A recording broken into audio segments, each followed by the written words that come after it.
Du fait du coronavirus, la stigmatisation se ferait un chemin bon gré mal gré dans les habitudes des entités sociales, chose qui complexifie désormais la prise en charge dans les hôpitaux. Médecins, aides de soignants et autres personnels de l'hôpital, la tâche qu'on avait l'habitude d'exercer avec passion devient compliquée au point de ne plus toucher les malades. Plus grave encore, lorsqu'on se présente comme victime du coronavirus sur le champ, vous devenez persona non grata.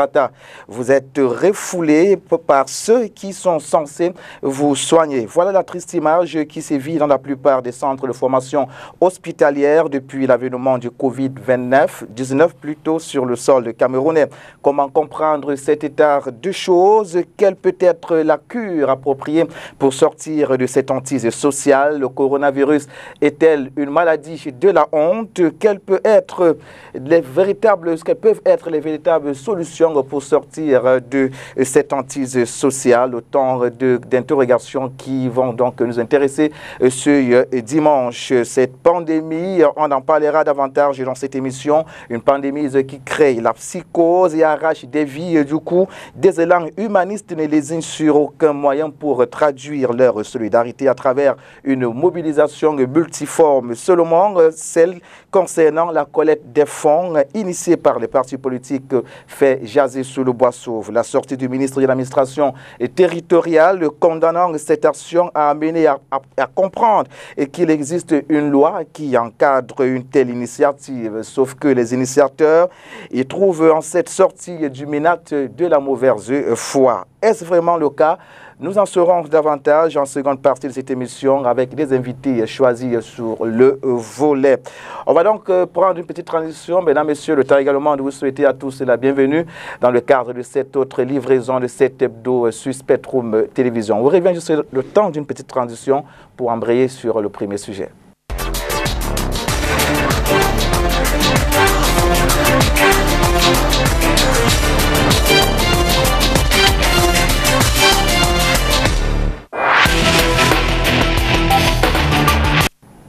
D'entrée, prenons connaissance avec nos invités déjà en plateau ce dimanche. Docteur Roger Toa, médecin de la santé publique, est avec nous cet après-midi. Bonsoir, ou devais-je te dire bonjour, docteur. Bonjour et bonjour à vos téléspectateurs. Et je suis très heureux d'être parmi vous aujourd'hui, de découvrir les studios de Spectrum Television. Voilà, il faut signaler déjà que lorsque vous parlez de découverte, c'est la première fois que vous venez en plateau sur Spectrum Télévision. J'imagine qu'il y a des actualités qui vous ont bousculé tout au long de la semaine, en dehors de celles en rapport avec le Covid-19. Bon, évidemment, c'est le travail quotidien parce que je suis médecin de santé publique, mais médecin d'abord. Donc, au quotidien, j'ai en charge des malades, de plus en plus nombreux, des pathologies diverses, mais aussi des malades de Covid-19, beaucoup de cas de psychose également. En dehors de ça, d'autres charges administratives, d'autres charges sociales, donc je suis en réalité très occupé. Voilà, on parlera donc de ces cas de maladie juste à l'heure, notamment ceux ces malades qui sont victimes du coronavirus. On en parlera, actualité oblige. Un autre invité, c'est Dr Somo Maurice. Il est psychologue et chef de service de l'orientation professionnelle à l'université de Douala. Bon après-midi. Bon après-midi, je suis psychosociologue. Voilà, psychosociologue, la précision vaut la peine. Voilà, merci mon cher Narcisse. Merci. Ça, c'est un studio que je connais déjà très bien pour y être passé à plusieurs reprises. Ça, c'est clair. Mais c'est un honneur de t'avoir en face de moi parce que ça, l'occasion ne s'est jamais présentée. Bonjour à nos nombreux téléspectateurs. Je sais, sont nombreux. Le confinement oblige. Il y en a qui, de gré ou de force, vont nous regarder aujourd'hui. J'imagine que cette actualité autour du coronavirus, on ne peut plus freiner vos activités au campus. Non, naturellement. Hein, c'est-à-dire s'il y a un secteur qui a été fortement touché, c'est le secteur de l'éducation, à tous les niveaux d'ailleurs, hein, et particulièrement dans les universités, à partir du moment où les campus sont clos, donc fermé, il n'y a plus pratiquement d'activité. Maintenant, le ministre de l'Enseignement supérieur a mis sur pied une stratégie qui consiste à créer au sein des établissements des formes de conseils scientifiques qui essaient de planifier sur des possibilités d'un relais des enseignements à travers les réseaux sociaux comme on en connaît actuellement. Bon, quel sera l'impact de ces mesures, son implémentation et tout cela? Nous aurons l'occasion d'évaluer tout ça, n'est-ce pas, le jour où le coronavirus nous en donnera l'occasion. C'est-à-dire que le e-learning n'est pas encore en application à l'université Si de Douala? Le e-learning est très en application à l'université de Douala. Ça fonctionne bien? Et on ne peut pas faire une évaluation d'une chose tant qu'on n'est pas allé au terme de cette chose. On peut faire une évaluation à mi-parcours. Mais ce qu'il faudrait dire, c'est que les institutions universitaires, pour la plupart, je prends le cas de l'IUT par exemple, que je connais très bien, cette institution a à 90-95% des étudiants qui sont dotés au moins d'un ordinateur. Et ceux qui n'en ont pas ont au moins un smartphone.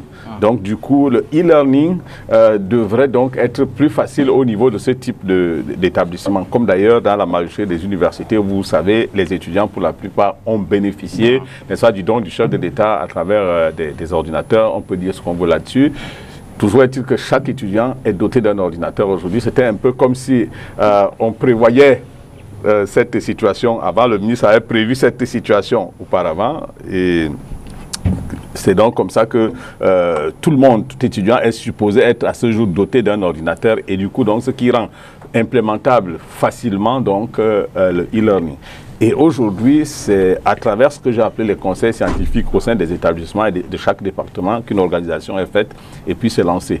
Maintenant, l'évaluation d'une chose, c'est aussi fonction de ceux qui ont conçu l'initiative, n'est-ce pas? Au niveau des experts du ministère des enseignements supérieurs qui ont mis en place l'initiative, il y a des objectifs qui ont été fixés. Maintenant, au terme d'ici peut-être 2 semaines, 3 semaines, d'ici la fin du mois d'avril, avant que, n'est-ce pas, les cours ne reprennent, on fera, n'est-ce pas, le point pour savoir si l'initiative a été productive, fructueuse ou pas. Voilà. Alors, on a hâte de savoir si ces initiatives vont connaître un succès. C'est un secret de Polichinelle. Le Cameroun occupe la première place des pays africains affectés par le coronavirus. Jusqu'à vendredi dernier, le pays vert ou jaune était à 820 cas positifs de Covid-19. Une triste réalité qui crée la psychose au sein de la population. Difficile aujourd'hui de ne pas s'attirer le refoulement de la société pour peu qu'on apprend que vous êtes malade du coronavirus. Alors, docteur Soumo, sur le plan sociologique, voire psychologique, à quoi de telles attitudes peuvent-elles être classées?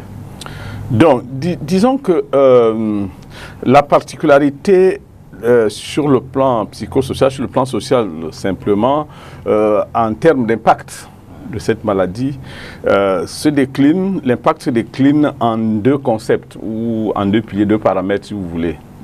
2 mots-clés.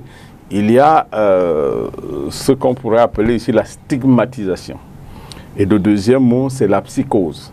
Donc les 2 allant dans une certaine mesure ensemble, la psychose et la stigmatisation.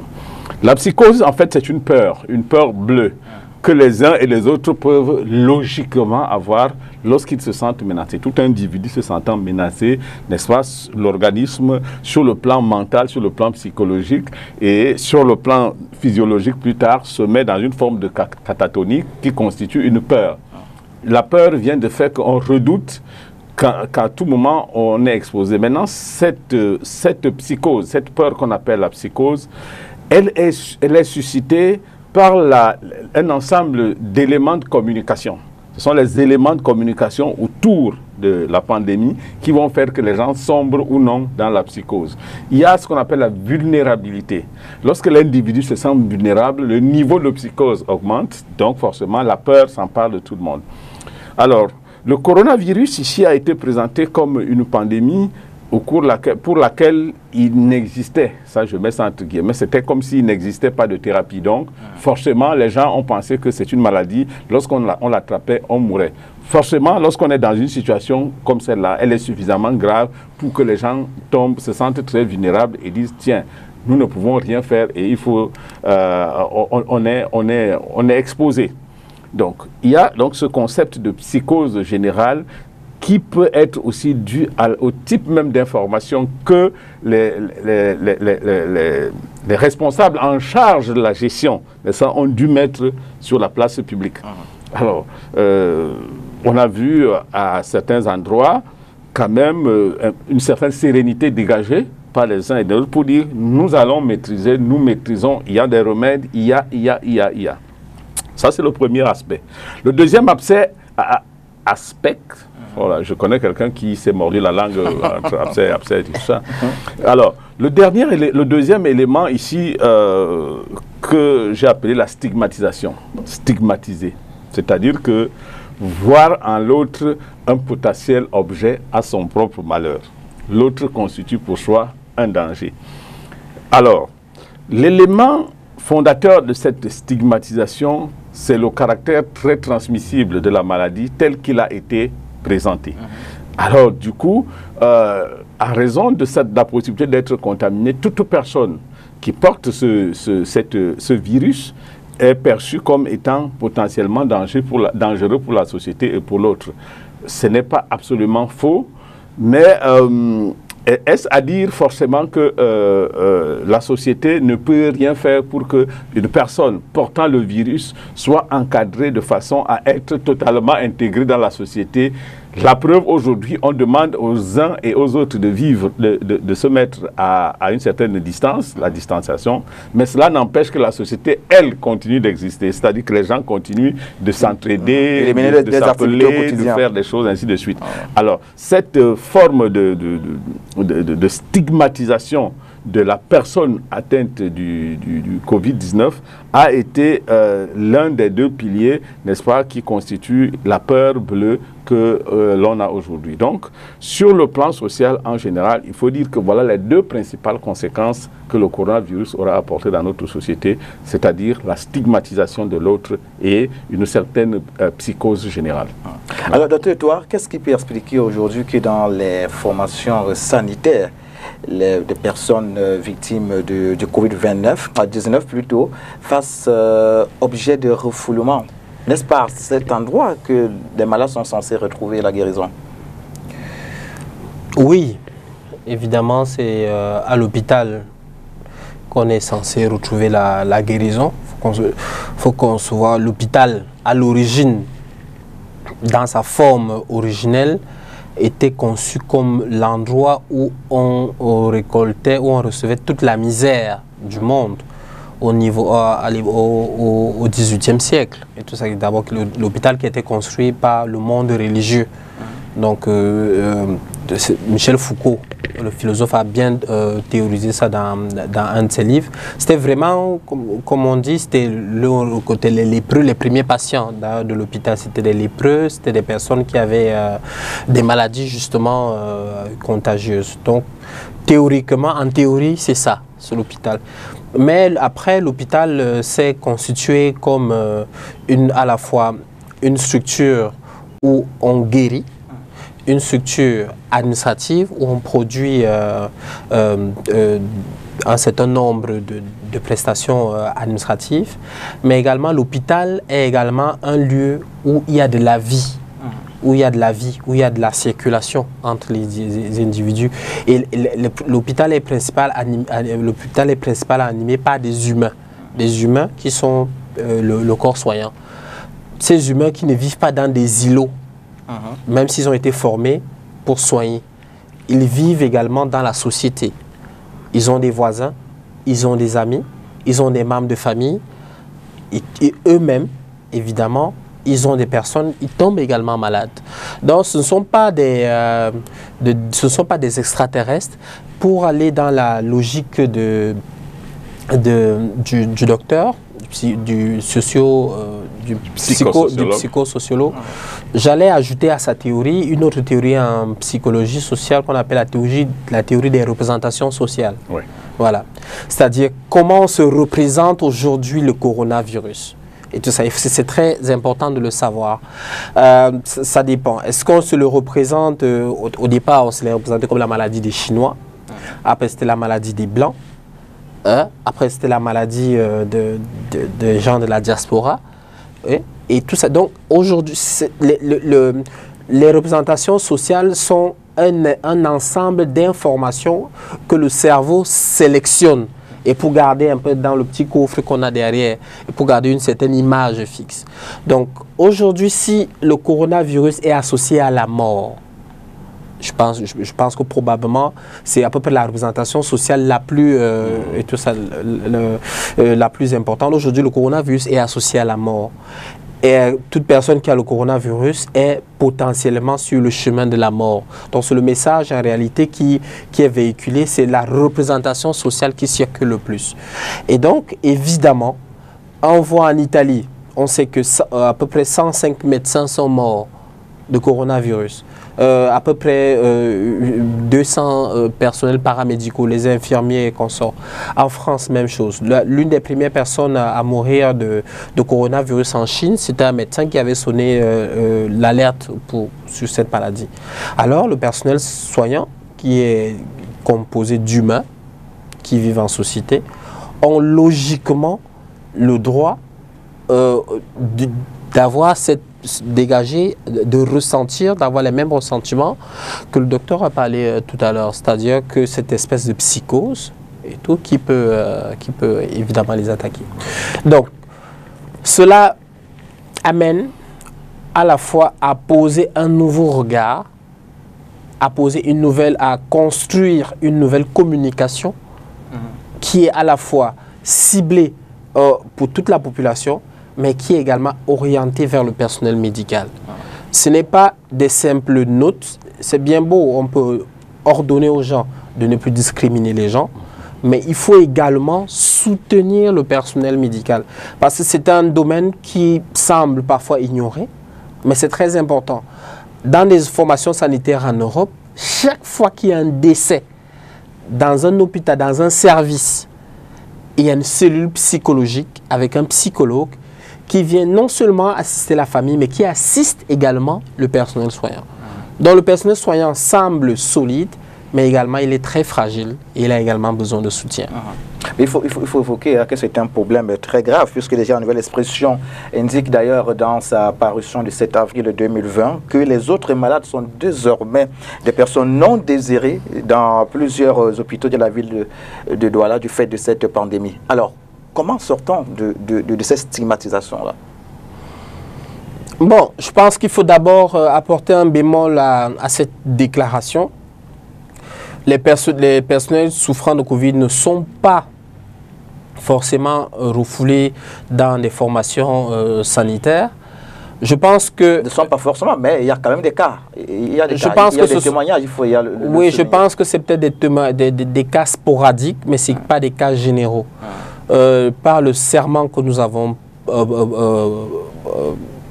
pris, que ce soit les médecins, les paramédicaux, par notre engagement, je pense que nous côtoyons tous les jours la mort. Nous sommes habitués à côtoyer la mort. C'est vrai que c'est difficile en ce moment parce qu'il y a également une vraie pollution médiatique avec des informations réelles, des fake news, des nouvelles pas toujours avérées qui distillent la panique. Évidemment, si vous entendez en France qu'il y a eu 500 morts, en Italie 800 morts, aux États-Unis 2000 morts, évidemment ça ne fait plus rigoler.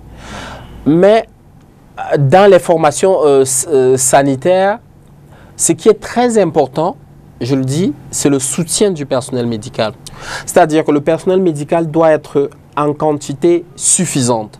C'est-à-dire qu'il ne faut plus que des personnels médicaux. Aujourd'hui, je connais des personnels médicaux qui font 24, 48, voire 72 heures de garde affilée à cause de la charge de travail imposée. Et là, j'imagine que vous interpellez la responsabilité de l'État. De tous les employeurs, parce que dans le secteur de soins, il y a le secteur public, il y a le secteur parapublic, il y a le secteur privé laïque, le secteur privé confessionnel, les hôpitaux religieux, et voilà. Donc, tous les employeurs. Donc, il n'y a pas que les hôpitaux publics. Les malades de Covid se retrouvent en ce moment dans presque toutes les formations sanitaires. Donc, j'interpelle à la fois tous les employeurs parce qu'il y a ce problème de présence en quantité suffisante du personnel, pour qu'il n'y ait plus la charge de travail, un burn-out. Il y a une maladie sous-estimée, méconnue, qu'on appelle la souffrance du soignant.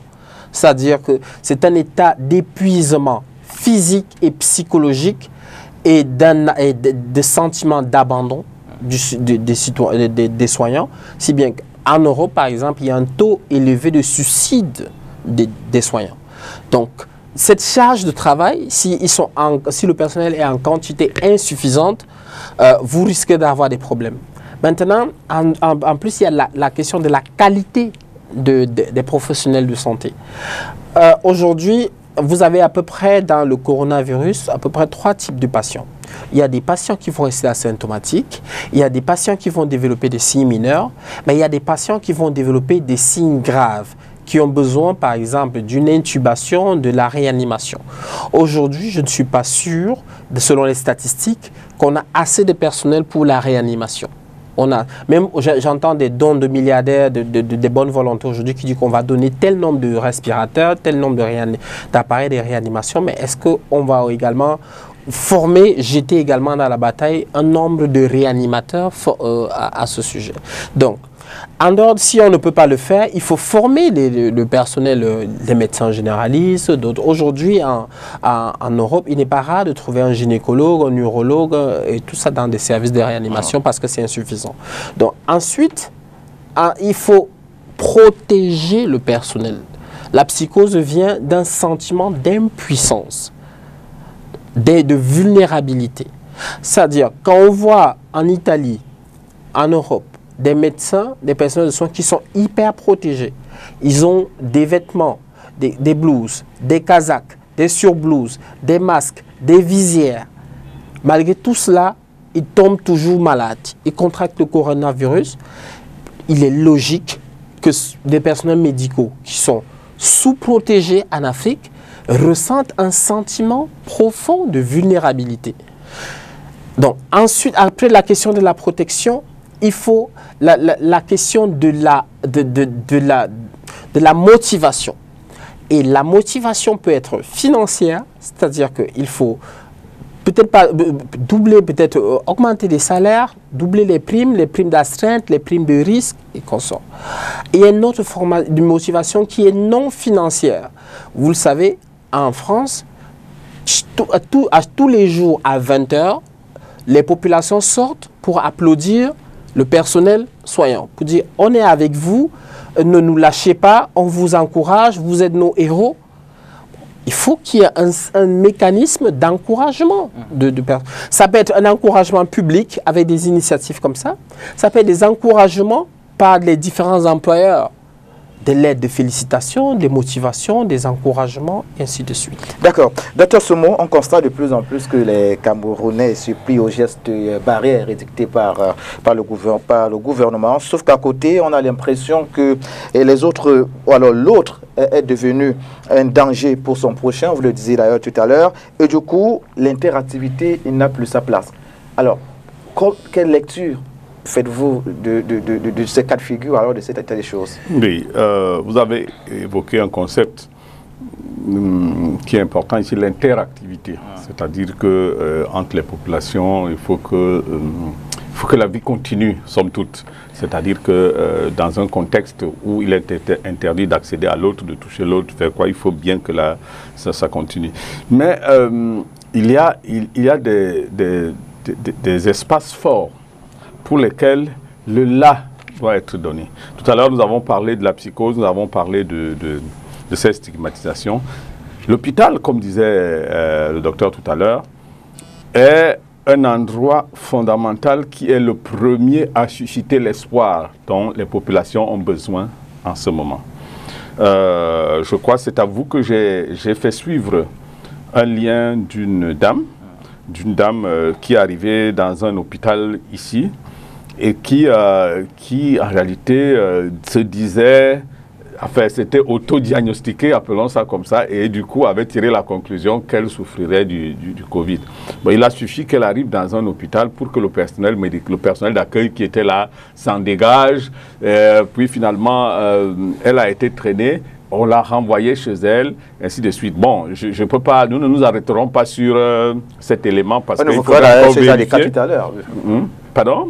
On évoquera d'ailleurs ce genre de cas tout à l'heure. Donc, ce que je veux dire, c'est que pour que l'interaction entre les populations se passe dans une certaine harmonie, il faudrait que les points saillants, c'est-à-dire que les points rassurants, qu'un accent soit mis sur les points rassurants. Je veux dire qu'il faut commencer par rassurer les uns et les autres par la qualité de l'information qui est donnée sur cette pandémie. C'est très important. Je parle bien de la qualité de l'information. Je vais pas aller loin lorsque je vais parler, par exemple, des médias. Alors, lorsque vous regardez, par exemple, les journaux télévisés, il y a un récit des actions qui sont entreprises par-ci et par-là au niveau de certaines localités pour se mettre en lutte contre le coronavirus. C'est déjà quelque chose d'important. Mais au-delà de cette façon de faire les choses, il y a l'aspect scientifique des choses, pour lequel il est important qu'un accent soit mis par les experts sur ce qui est fait pour protéger les Camerounais. Je vais vous dire, aujourd'hui, dans les réseaux sociaux, circulent par exemple comment vous appelez ça, docteur? Lorsque on vous prescrit les prescriptions, des ordonnances qui circulent partout et qui semblent appeler les uns et les autres à une forme d'automédication. C'est ma foi pas rassurant. C'est lorsque l'on ne vous dit pas avec précision,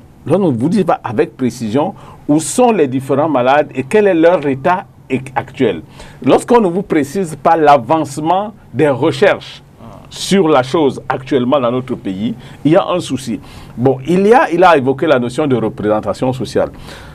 Effectivement, que pensent nos populations de la pharmacopée traditionnelle? Cet aspect est fondamental parce que depuis quelque temps, chacun se lève pour dire « moi j'ai trouvé le remède contre le coronavirus ». Oui, ça peut paraître la blague, mais dans une structuration appropriée, n'est-ce pas, de la riposte contre une pandémie comme celle-là, aucun aspect des choses, à mon sens, ne devrait être laissé de côté. C'est-à-dire qu'on s'attendrait à ce que sur le plan scientifique, que ce pan de la chose soit un centre d'intérêt d'une structure d'experts qui en réalité pense que la solution à cette pandémie pourrait venir éventuellement du Cameroun. Donc, il y a, pour sortir véritablement de cette forme de psychose, pour faire que les gens soient rassurés, il faut qu'un accent soit mis sur la communication, le type de communication. Tout le monde doit être informé avec précision sur ce qu'il y a. On doit être effectivement informé parce qu'aujourd'hui, certaines voix s'élèvent pour dire « c'est pas vrai ». Ce n'est pas vrai, on nous dit qu'il y a 12 morts, il y a 10 morts, ce n'est pas vrai, il y en a beaucoup plus. La communication intègre également la rumeur. C'est très important en matière de communication. C'est-à-dire que lorsque des rumeurs fusent de ci et par là, ces rumeurs en fait qui peuvent infester l'opinion publique, il est très important de rassembler ces informations et d'avoir une forme de réplique à la mauvaise information qui peut, elle, s'inviter ici dans l'espace social et donc, du coup, contribuer à fragiliser davantage des gens sur le plan mental. Donc, l'interaction sociale partira par une bonne information, elle partira par une assurance à la fois des pouvoirs publics, mais une assurance qui ne sera pas donnée par un administrateur, toujours par un administrateur. C'est bien qu'une voix d'un administrateur parle, c'est une autorité gouvernementale parle, ça peut rassurer, mais c'est très bien lorsqu'on entend un médecin, comme celui que j'ai en face de moi, vous parler de la chose, vous dire ce qui en est. Ça, c'est davantage plus rassurant. Et il y a également le cadre dans lequel la communication est faite. C'est très important. Lorsque, par exemple, le ministre de la Santé passe sa communication, c'est très important qu'il ait une communication qui s'appuie sur un certain nombre d'expertises avérées, qui ne s'arrête pas à donner des statistiques, à donner l'évolution des choses, qui nous disent par exemple que sur la conduite du professeur X, voici ce qui est en train d'être fait en ce moment. Sur la conduite du professeur Y, voici ce qui est en train d'être fait à tel endroit, à tel endroit. Parfois, dans le décor même qui est le sien, en arrière-plan, on voit certaines de ces personnes qui sont là et qui sont en réalité la caution scientifique de ce qu'un ministre de la République dit, qui lui n'a rien à voir avec la science.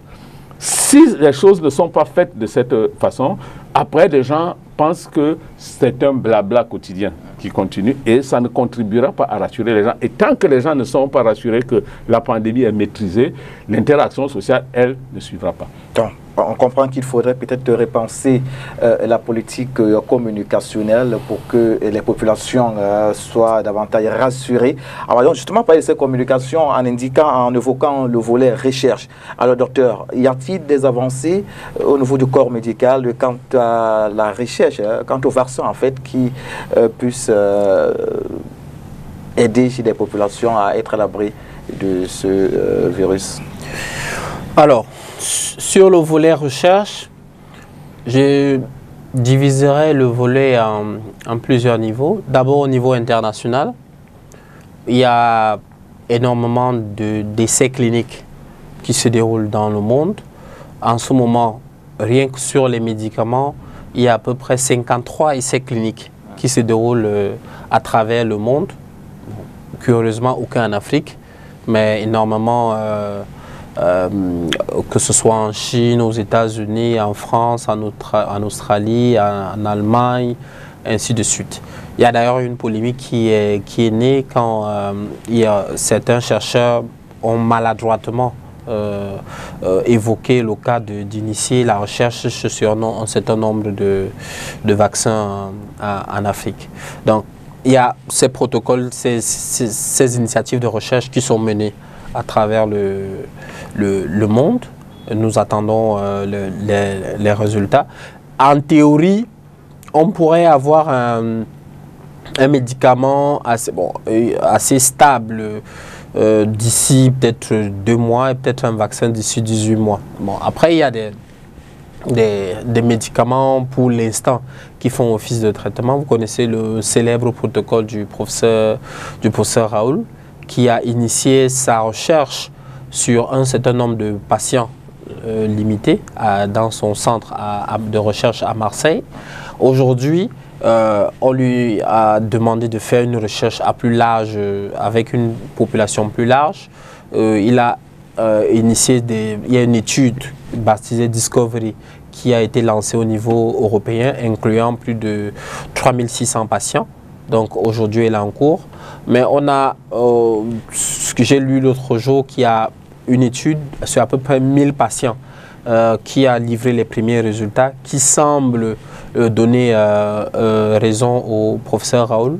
Mais je dois également dire que sur le plan du traitement, il y a plusieurs, chaque pays, surtout occidental, essaye d'annoncer qu'ils ont la molécule miracle. Il y a la Russie qui a annoncé qu'ils avaient la mefloquine, qui est curieusement un antipaludéen. Et le professeur Raoul, lors de son interview, a dit que probablement un certain nombre d'antipaludéens en Afrique sont à peu près sensibles au coronavirus. En fait, le coronavirus est sensible à ces antipaludéens. Maintenant, en ce qui concerne, après le niveau international, il y a le niveau national. Le volet recherche sur le plan institutionnel est accordé ou alors désigné par le ministère de la Recherche scientifique. Bon, on aurait personnellement voulu, moi personnellement, j'aurais pensé que la recherche devait être rattachée aux institutions universitaires, pour qu'elle soit une recherche universitaire, pour que des étudiants de master, de doctorat ou de post-doctorat puissent mener la recherche et que la recherche soit plus en fait dynamique. Aujourd'hui, peut-être que c'est une recherche assez bureaucratique et tout ça, avec nous manquons probablement de laboratoires équipés, nous manquons probablement de chercheurs motivés, bien payés, de projets de recherche qui ne sont pas financés. Donc, c'est quand même un problème.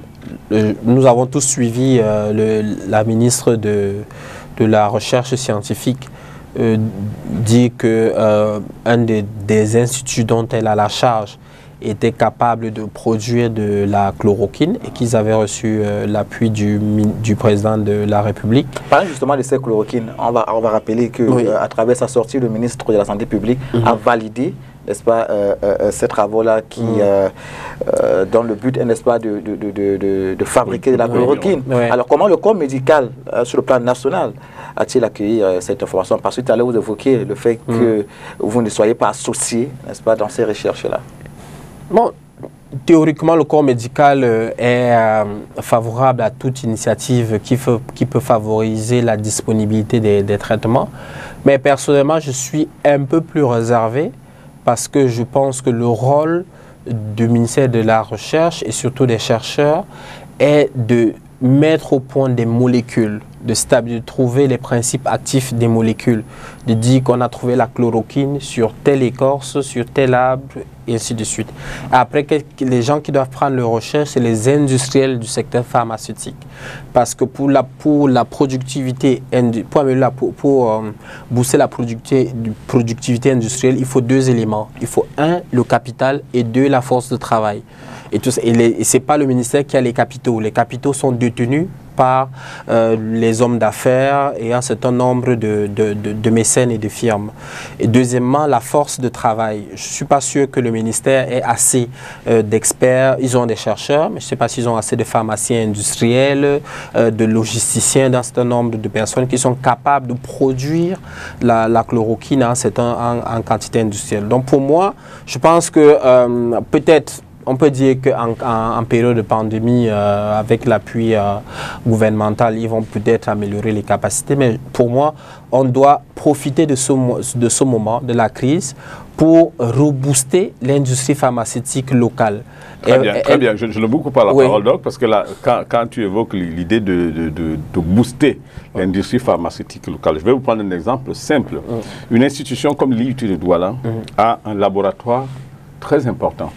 Un laboratoire de chimie industrielle et pharmaceutique, conduit par le professeur Jacques Etamé, professeur Bignaka, qui conduisent aujourd'hui à la production des gels hydroalcooliques produits ici. Ils ont une capacité opérationnelle qui est très forte, et ceci avec l'aide d'un groupe d'étudiants. Et la fiabilité de ce gel, parce que ce n'est pas tous les gels qu'on a à l'extérieur qui sont forcément fiables, a été prouvé parce qu'il est testé par le même laboratoire. Donc c'est voilà une initiative qui, à mon sens, devrait être encouragée, c'est-à-dire que l'État devrait donc, à mon sens, encourager ce type d'initiative en peut-être recommandant au niveau de certaines structures, n'est-ce pas, l'utilisation pour que ce genre d'industrie puisse grandir et peut-être faciliter également la riposte. Vous avez parfaitement raison, mais je voudrais aller plus loin. Oui. C'est-à-dire que ces structures doivent produire des brevets. Ces structures doivent produire des brevets et que des industriels doivent acheter et mettre et produire en grande quantité. Aujourd'hui, on a un certain nombre, je sais qu'il y a à peu près 3 ou 4 firmes pharmaceutiques et tout ça qui débutent. On doit pouvoir encourager, peut-être avec des mesures fiscales, et parce que la fiscalité sur l'industrie pharmaceutique va plus loin. C'est-à-dire qu'on doit pouvoir peut-être dire que si vous produisez du gel, vous produisez de la chloroquine, vous êtes défiscalisé, et tout ça peut-être pendant 5 ans. On peut dire comme ça, c'est une mesure institutionnelle. Et même aller plus loin. Aujourd'hui, pourquoi l'industrie générique, des médicaments génériques ne prospère pas? C'est à cause de la fiscalité. L'une des causes, c'est de la fiscalité de porte qui est très élevée sur les intrants de pharmacie, de produits pharmaceutiques. La plupart, le marché, la fiscalité de porte, c'est la douane. Les intrants des médicaments génériques sont produits en Inde, en Chine et un certain nombre de pays asiatiques. Et à la douane, ils coûtent aussi cher que les médicaments usuels. Donc, statistiquement, quelqu'un ne va pas payer des intrants aussi cher pour produire et vendre encore plus cher. Donc, ils préfèrent donc importer directement les médicaments. Et c'est d'ailleurs pour cela qu'on a une industrie pharmaceutique qui ne décolle pas.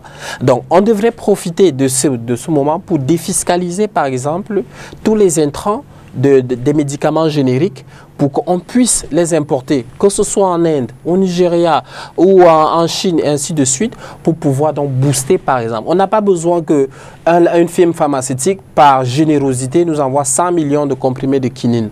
On a besoin qu'on nous envoie, qu'on ait assez d'intrants. Aujourd'hui, il y a 10 ans, le Cameroun produisait à peine 5-6 pharmaciens par an. Aujourd'hui, le Cameroun produit à peu près 200 à 300 pharmaciens par an qui travaillent comme vendeurs dans les officines, qui sont commis de pharmacie dans les hôpitaux de district, les centres de santé, ainsi de suite. C'est du gâchis. Ces pharmaciens, si l'industrie pharmaceutique est boostée, ils peuvent travailler pour booster c'est ça que j'appelle la force de travail.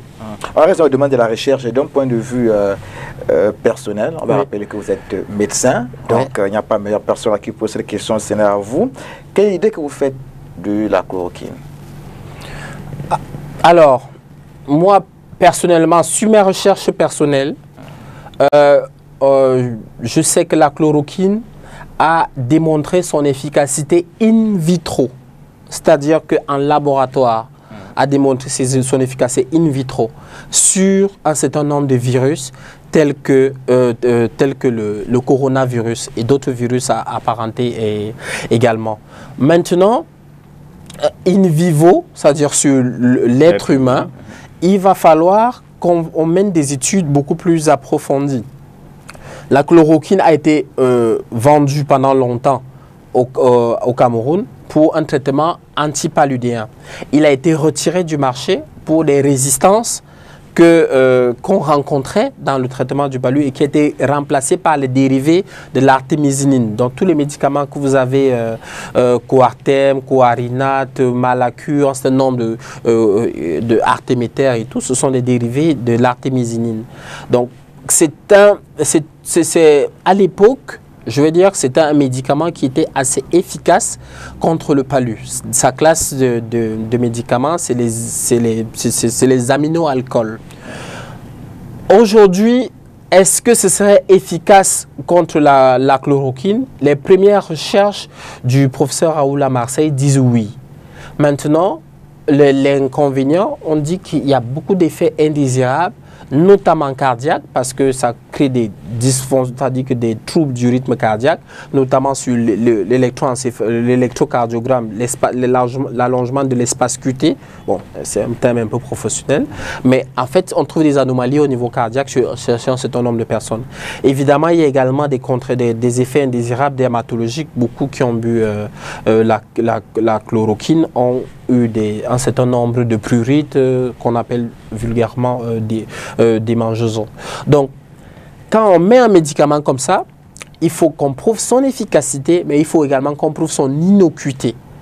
Et donc, pour l'instant, par précaution, puisque on va dire on va procéder par analogie en se disant, si les autorités françaises ont mis en place, ont autorisé l'administration de chloroquine, on peut penser qu'en attendant que nous également, on mette un certain nombre de choses en place, qu'on ait un protocole validé par nos conseils scientifiques et les autorités sanitaires, on peut également administrer de la chloroquine sous réserve d'un certain nombre de précautions médicales. C'est-à-dire qu'on va faire des examens, par exemple cardiologiques, pour savoir si le cœur de la personne peut supporter, parce qu'il faut quand même prendre la chloroquine pendant 10 jours, ce qui n'est pas une petite affaire quand même. Donc il faut quand même prendre un certain nombre de précautions. Maintenant, après, il y a des expériences privées de confrères qui disent que parfois ils ont mis d'autres antipaludéens usuels hein, et tout ça, et ça a semblé marcher. Donc, tant que ce n'est pas validé encore par une étude... Non, moi j'ai un problème avec ce développement. Donc j'ai un problème avec ce développement. J'ai un sérieux problème avec ce développement parce que nous ne pouvons pas comprendre. Lorsque des informations nous parviennent, c'est vous qui avez donné des statistiques, quelques informations tout à l'heure. On parle de 2000 morts aux États-Unis hier. On parle de 650 morts en France. On parle de 700 un peu partout. On vous dit, voilà des morts. On vous dit, dans un petit pays comme le Cameroun, appelons ça petit entre guillemets, on approche déjà les 1000 malades. Ouais. Alors, nous avons peur. Les gens ont peur. Et ce que les gens veulent écouter, le discours qu'ils veulent écouter, c'est on a trouvé un remède, voilà, il s'appelle ceci. Et l'information du professeur Raoul est passée comme la bouée de sauvetage, c'est-à-dire que celle qui sauve l'humanité. On en est là. Donc, entre-temps, vous, en tant que médecin, vous dites, avec une terminologie qui est appropriée à vous, il y a des essais cliniques qui sont en train d'être mis en place. On va voir la valeur thérapeutique. On est parti de in vitro, in vivo et tout ce que vous voulez comme emballage. Entre-temps, voilà quelqu'un qui au quartier, lui, va être contaminé contre le coronavirus. Et on lui a dit que le professeur Raoul, mondialement connu, a dit que la chloroquine soignerait. Alors, soignerait. Okay. Je dis soignerait, c'est vous qui dites que le professeur Raoul a dit la chloroquine soignerait. Okay. Mais l'opinion publique dit que le professeur Raoul a dit que la chloroquine soigne et il a dit que la chloroquine soigne. De grâce, est-ce que vous, en tant qu'expert en matière de santé, vous pouvez dire, ok, pour le moment, pendant que nous sommes dans nos messes intérieures là-bas, il y a un remède qui soigne qui s'appelle la chloroquine, qu'il faut systématiser. Et c'est ça le vrai problème. Non, et je dis, lorsque le ministre de la Santé parle, il a dit on a autorisé la chloroquine, oui, on a utilisé sous réserve de ceci, sous réserve de ça. Ce discours n'est pas rassurant. Justement, non, donnez-moi pour relancer. Parce que je vous corroborer un peu, je vous relance par rapport à la suite des propos du docteur Somo. Lorsque le ministre de la Santé publique dit qu'il valide la fabrication de la chloroquine. Qu'est-ce que cela sous-entend selon vous? D'abord, je voudrais dire que le professeur Raoul est certes brillant, mais ce n'est pas une autorité sanitaire. Même dans son propre pays, il est contesté. Non, mais bien sûr. Écoutez, je vous dis, le professeur, écoutez, je vais vous dire. Le président français a créé une commission scientifique de validation en fait de recherche sur le médicament. D'accord. Où le professeur Raoul a démissionné, où il est parti, où il a claqué la porte. Il a dit, je ne suis pas là. Mon médicament, il est bon, il est valable et je ne veux pas de discussion. Vous comprenez? Donc, c'est pour dire que qu'il ait raison ou pas, il ne fait pas l'unanimité dans la communauté scientifique dans son pays. Un. Deuxième chose, l'autorité sanitaire sur laquelle tout le monde attend les directives, c'est l'OMS. Si l'OMS édicte un certain nombre de protocoles et dit voilà ce que je recommande pour les pays africains ou les pays du monde pour le traitement, voilà la chloroquine et tout ça c'est bon. Donc, troisième chose, je voudrais dire que ce n'est pas le professeur Raoul qui a découvert la chloroquine. La chloroquine a été essayée en Chine. La Chine a essayé à peu près 97 produits, y compris la chloroquine. Donc, même là-bas, des résultats sont mitigés. Parfois, c'est bon, parfois, c'est pas bon. Donc, on ne va pas, désolé, parce que le professeur Raoul est une sommité, parce qu'il est à Marseille, nous avaler ça. On accepte sous réserve, parce que c'est lui, et même en France, le protocole... Entre-temps, nous proposons quoi? Non, évidemment. C'est ça, entre-temps, nous proposons quoi? Non, écoutez bien, on a dit, on accepte. Ce que vous ne savez pas, je parle, le professeur Sobgui, qui est le conseiller médical de l'hôpital central, qui prend en charge un certain nombre de... lors d'une de ses interviews, dit qu'ils ont essayé un certain nombre de molécules. Aujourd'hui, nous sommes encore, je vais dire, théoriquement, en phase d'observation. Je pense que d'ici peu, parce que le ministre de la Santé a créé toute une commission scientifique autour du coronavirus, cette commission scientifique va dire, OK, voilà, nous avons pris un certain nombre de patients en charge depuis le début, voilà ce que nous avons fait, et maintenant, voilà les recommandations nationales que nous édictons. Cela peut-il pas se faire de façon périodique? Parce qu'on a comme l'impression que le corps médical camerounais est silencieux sur... non. J'ai bien dit ici que, en attendant... Il faut en même temps rassurer les populations. Non, j'ai bien dit ceci. En attendant, nous appliquons le protocole du professeur Raoul sous réserve d'un certain nombre d'examens. C'est-à-dire, par exemple, cardiologique. Vous n'allez pas tuer quelqu'un en voulant le soigner. Si quelqu'un avait des problèmes cardiaques, vous n'allez pas lui administrer un traitement qui est à risque de l'emporter. Maintenant, il faut également penser que nous sommes aujourd'hui, je veux dire quasiment au début de la pandémie. Et cette épidémie, ce virus, n'est pas encore correctement maîtrisé par les chercheurs et les scientifiques du monde entier. Les chercheurs chinois, français, américains et tout, c'est une maladie qui est aujourd'hui, je veux dire, qui garde encore une part de mystère. Vous le savez, vous ne le savez pas aujourd'hui, on vient d'établir qu'il y a 3 souches de coronavirus circulant dans le monde. 3. Donc, c'est un virus qui mute, qui bouge énormément. Donc, vous ne pouvez pas rester figé, vous ne pouvez pas avaler une instruction scientifique comme parole d'évangile. Et c'est d'ailleurs pour cela que moi, j'aimerais que le corps médical, les scientifiques du Cameroun se réveillent pour booster la recherche, parce que nous, on a besoin qu'on ait une typologie, qu'on ait une étude qui caractérise la typologie, par exemple, des patients qui meurent de coronavirus. Parce que c'est ça, en réalité, que vous aurez dû me poser comme problème. C'est-à-dire que aujourd'hui, on dit 1000 morts en Chine, 1000 morts, 2000 morts aux États-Unis et tout. Nous sommes aujourd'hui au Cameroun à, je crois, 12 morts pour à peu près 800 personnes, pour à peu près un taux de létalité d'à peu près 1,3%, contre 10% en France, 12% en Italie et à peu près 11% en Espagne. Aux États-Unis, c'est en train de grimper. Donc, nous devons, nous également, avoir une cartographie, une typologie exacte des personnes que le corona tue. Parce que c'est comme ça qu'on mesure l'impact d'une stratégie en santé publique. On la mesure en termes de taux de mortalité, en termes d'augmentation de l'espérance de vie et en termes de qualité de vie.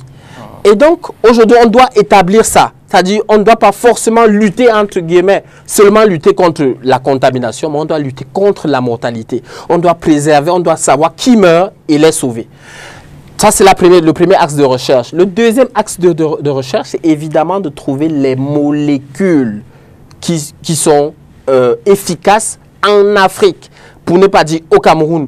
Peut-être que, qui sait, ce taux de mortalité, ce taux de létalité assez bas est peut-être dû au fait que les Africains prennent un certain nombre de molécules qui sont assez efficaces. Et c'est d'ailleurs, c'est là où la recherche doit en réalité s'appesantir. Voilà, pour sortir, on a que quelques minutes. On en est à la deuxième phase d'expérimentation de ce Covid au Cameroun. Alors, comment fait-on pour atteindre le risque zéro? Bien, dans le risque zéro, les médecins, les experts de la santé nous diront le risque zéro. Nous qui observons la société, nous avons une société qui vit dans un espoir constant. C'est-à-dire chaque matin, lorsqu'un Camerounais se réveille et qu'il allume son smartphone ou sa télévision, il voudrait avoir une information qui lui dise que les experts en matière de santé au Cameroun a déjà trouvé le remède miracle contre cette pandémie. Nous voudrons écouter que les chiffres de ce qu'il appelle la mortalité, la létalité, que ces chiffres ont baissé. Voilà l'espoir qui va nous faire sortir de là. Mais pour que cela sorte de là, il y a, je vais vous dire, que si les Camerounais, dans un ensemble, dans l'ensemble, sont convaincus qu'il y a une solution à cette chose, il y a une continuité de la représentation sociale sur la dimension physiologique des individus. C'est-à-dire que lorsque je suis convaincu que je suis invulnérable, face à une pandémie, parce que je suis rassuré par ceux qui sont autour de moi, naturellement, mon organisme se met dans une situation de défense naturelle. Cette défense naturelle va faire que, effectivement, nous allons développer tout naturellement un certain nombre de résistances par rapport à cette pandémie. Mais cela, je le dis une fois de plus, ne va l'être que lorsque notre corps de santé, les experts en matière de santé vont, à leur niveau, nous rassurer. Je suis désolé, je ne parle pas d'ici avec les assurances. Le médecin ne doit pas donner les assurances. Lorsque je parle ici. Peut-être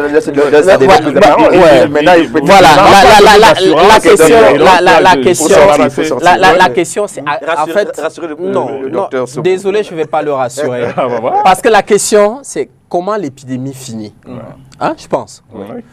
Alors, je vais être vraiment triste de ne pas le rassurer. Même si on a un traitement demain, l'épidémie ne finit pas. L'épidémie va finir quand nous aurons atteint ce qu'on appelle l'immunité collective. C'est-à-dire que quand le virus, quand nous serons un certain nombre, une proportion de la population sera immunisée et pour que le virus ne circule plus. Et c'est à peu près, nous aurons atteint cette immunité collective quand nous aurons à peu près un taux de 60% de personnes qui seront immunisées de façon collective.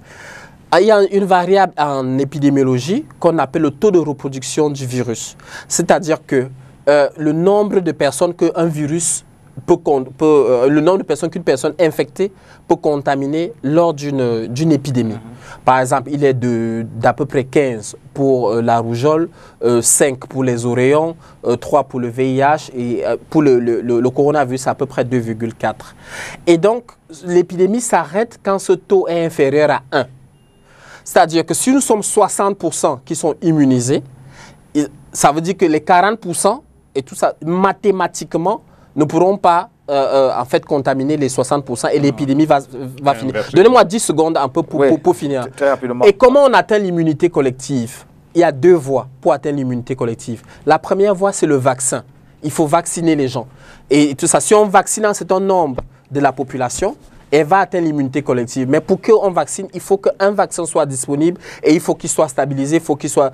Au Cameroun, pour qu'un vaccin arrive, il ne faudra pas espérer avant 2023-2024. La deuxième voie pour atteindre l'immunité collective, ce n'est pas l'immunité naturelle.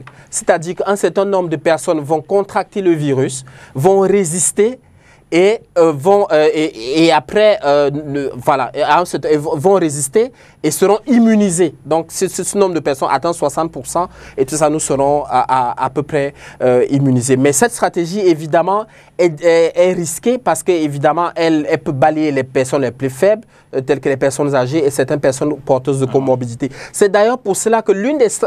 paradoxalement ou accidentellement ou involontairement ou pas, la stratégie du gouvernement actuel n'est pas mauvaise, qui est celle, non pas de confiner les gens pour qu'ils ne soient pas complètement en contact avec le virus, mais de freiner, de faire de la régulation sociale pour que même si, c'est-à-dire on dit aux gens, distanciation sociale, port de masque et tout ça, pour freiner, pour ralentir la contamination du virus, pour que les gens vont peut-être être contaminés, mais ce sera progressivement et les hôpitaux ne seront pas débordés. D'accord, merci. Merci, docteur Roger, toi, d'être passé par ici. Merci. Oui, ok. Vous êtes un peu distrait. Docteur Maurice Somo, psychosociologue, merci. Merci de m'avoir invité. Je vais d'abord continuer de coquer mon ginger. Bien sûr. Non. Pour dire 2 secondes, franchement, je recommande à toutes les potions de grammaire qui sont douces. Hein? Citron, citronnelle, ginger et tout. Mais et les boissons chaudes aussi. Oui, boissons chaudes. Je serais beaucoup plus prudent sur un certain nombre d'écorces qu'on voit dans les bidons et tout, parce qu'il faut savoir qu'on ne connaît pas les dosages, on ne connaît pas toute la composition. Et il faut faire attention parce que ça peut être dangereux pour le foie, dangereux pour le rein. on peut être en train de lutter contre le coronavirus et après être finir insuffisant. D'accord, merci bien. Hein. Merci bien. Bon retour à vos occupations et surtout bon dimanche. On va donc le temps de permettre à cette équipe de quitter le plateau. La seconde équipe va donc entrer dans quelques secondes seulement. On va signaler que nous avions donc en plateau tout à l'heure Dr Somo, psychosociologue, et également Dr Roger Toit, qui est médecin de la santé publique. On prend une petite transition lorsqu'on y revient. C'est pour embrayer sur la seconde problématique.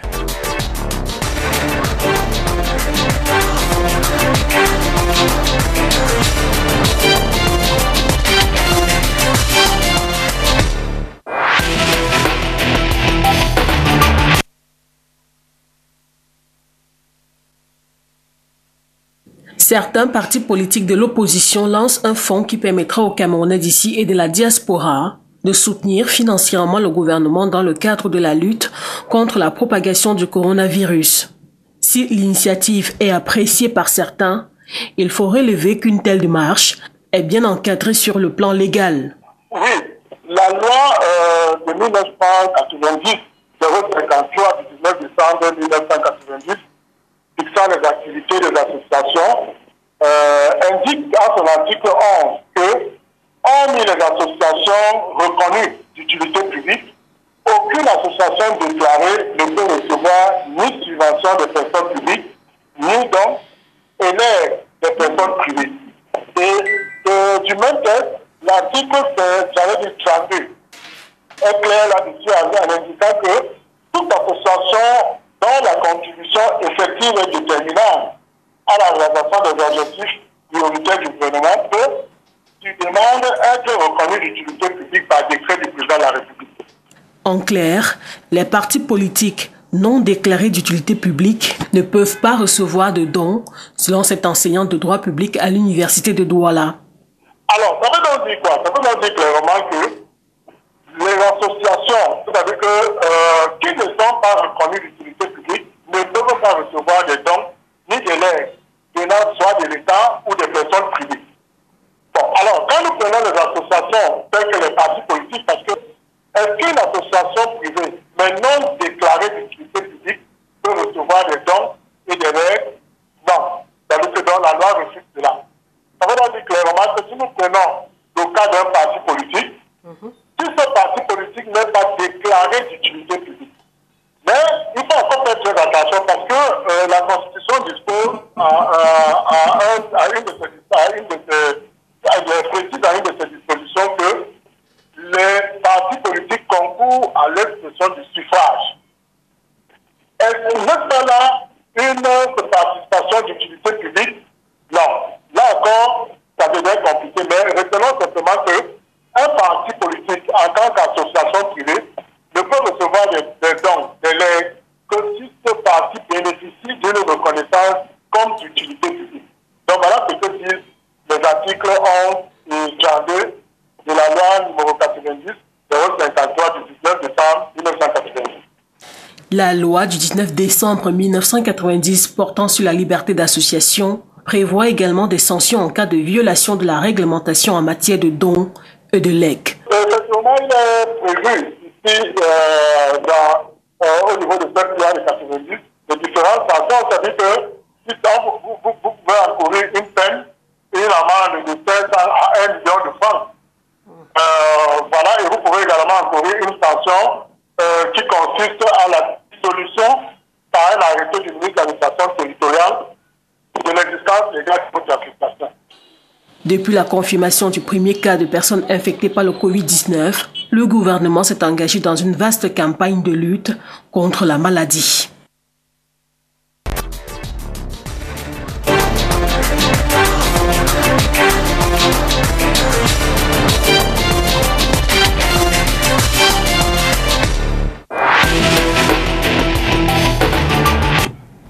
Le ministre de l'administration territoriale, Paul Atanga-Ndi, a rendu public un communiqué le 7 avril 2020 dans lequel il commande la fin des collectes de fonds auprès des populations en dehors du fonds spécial mis en place par le président de la République, Paul Biya, dans le cadre de la réponse à la pandémie de coronavirus qui s'étend au Cameroun. Une sortie du MINAT qui a tout de suite fait jaser dans les sphères politiques, notamment au sein de l'opposition, pendant que d'aucuns estiment que Paul Atanga-Ndi fait de la mauvaise foi. D'autres pensent plutôt que le cacique du gouvernement est dans son droit. On en parle dans quelques instants avec nos invités déjà en plateau. C'est la deuxième partie de cette émission, de cet hebdo suspect comme télévision. Wona Patrick, militant du PCRN, également fonctionnaire, inspecteur des régies financières. Bon après-midi. Bon après-midi, M. Moto.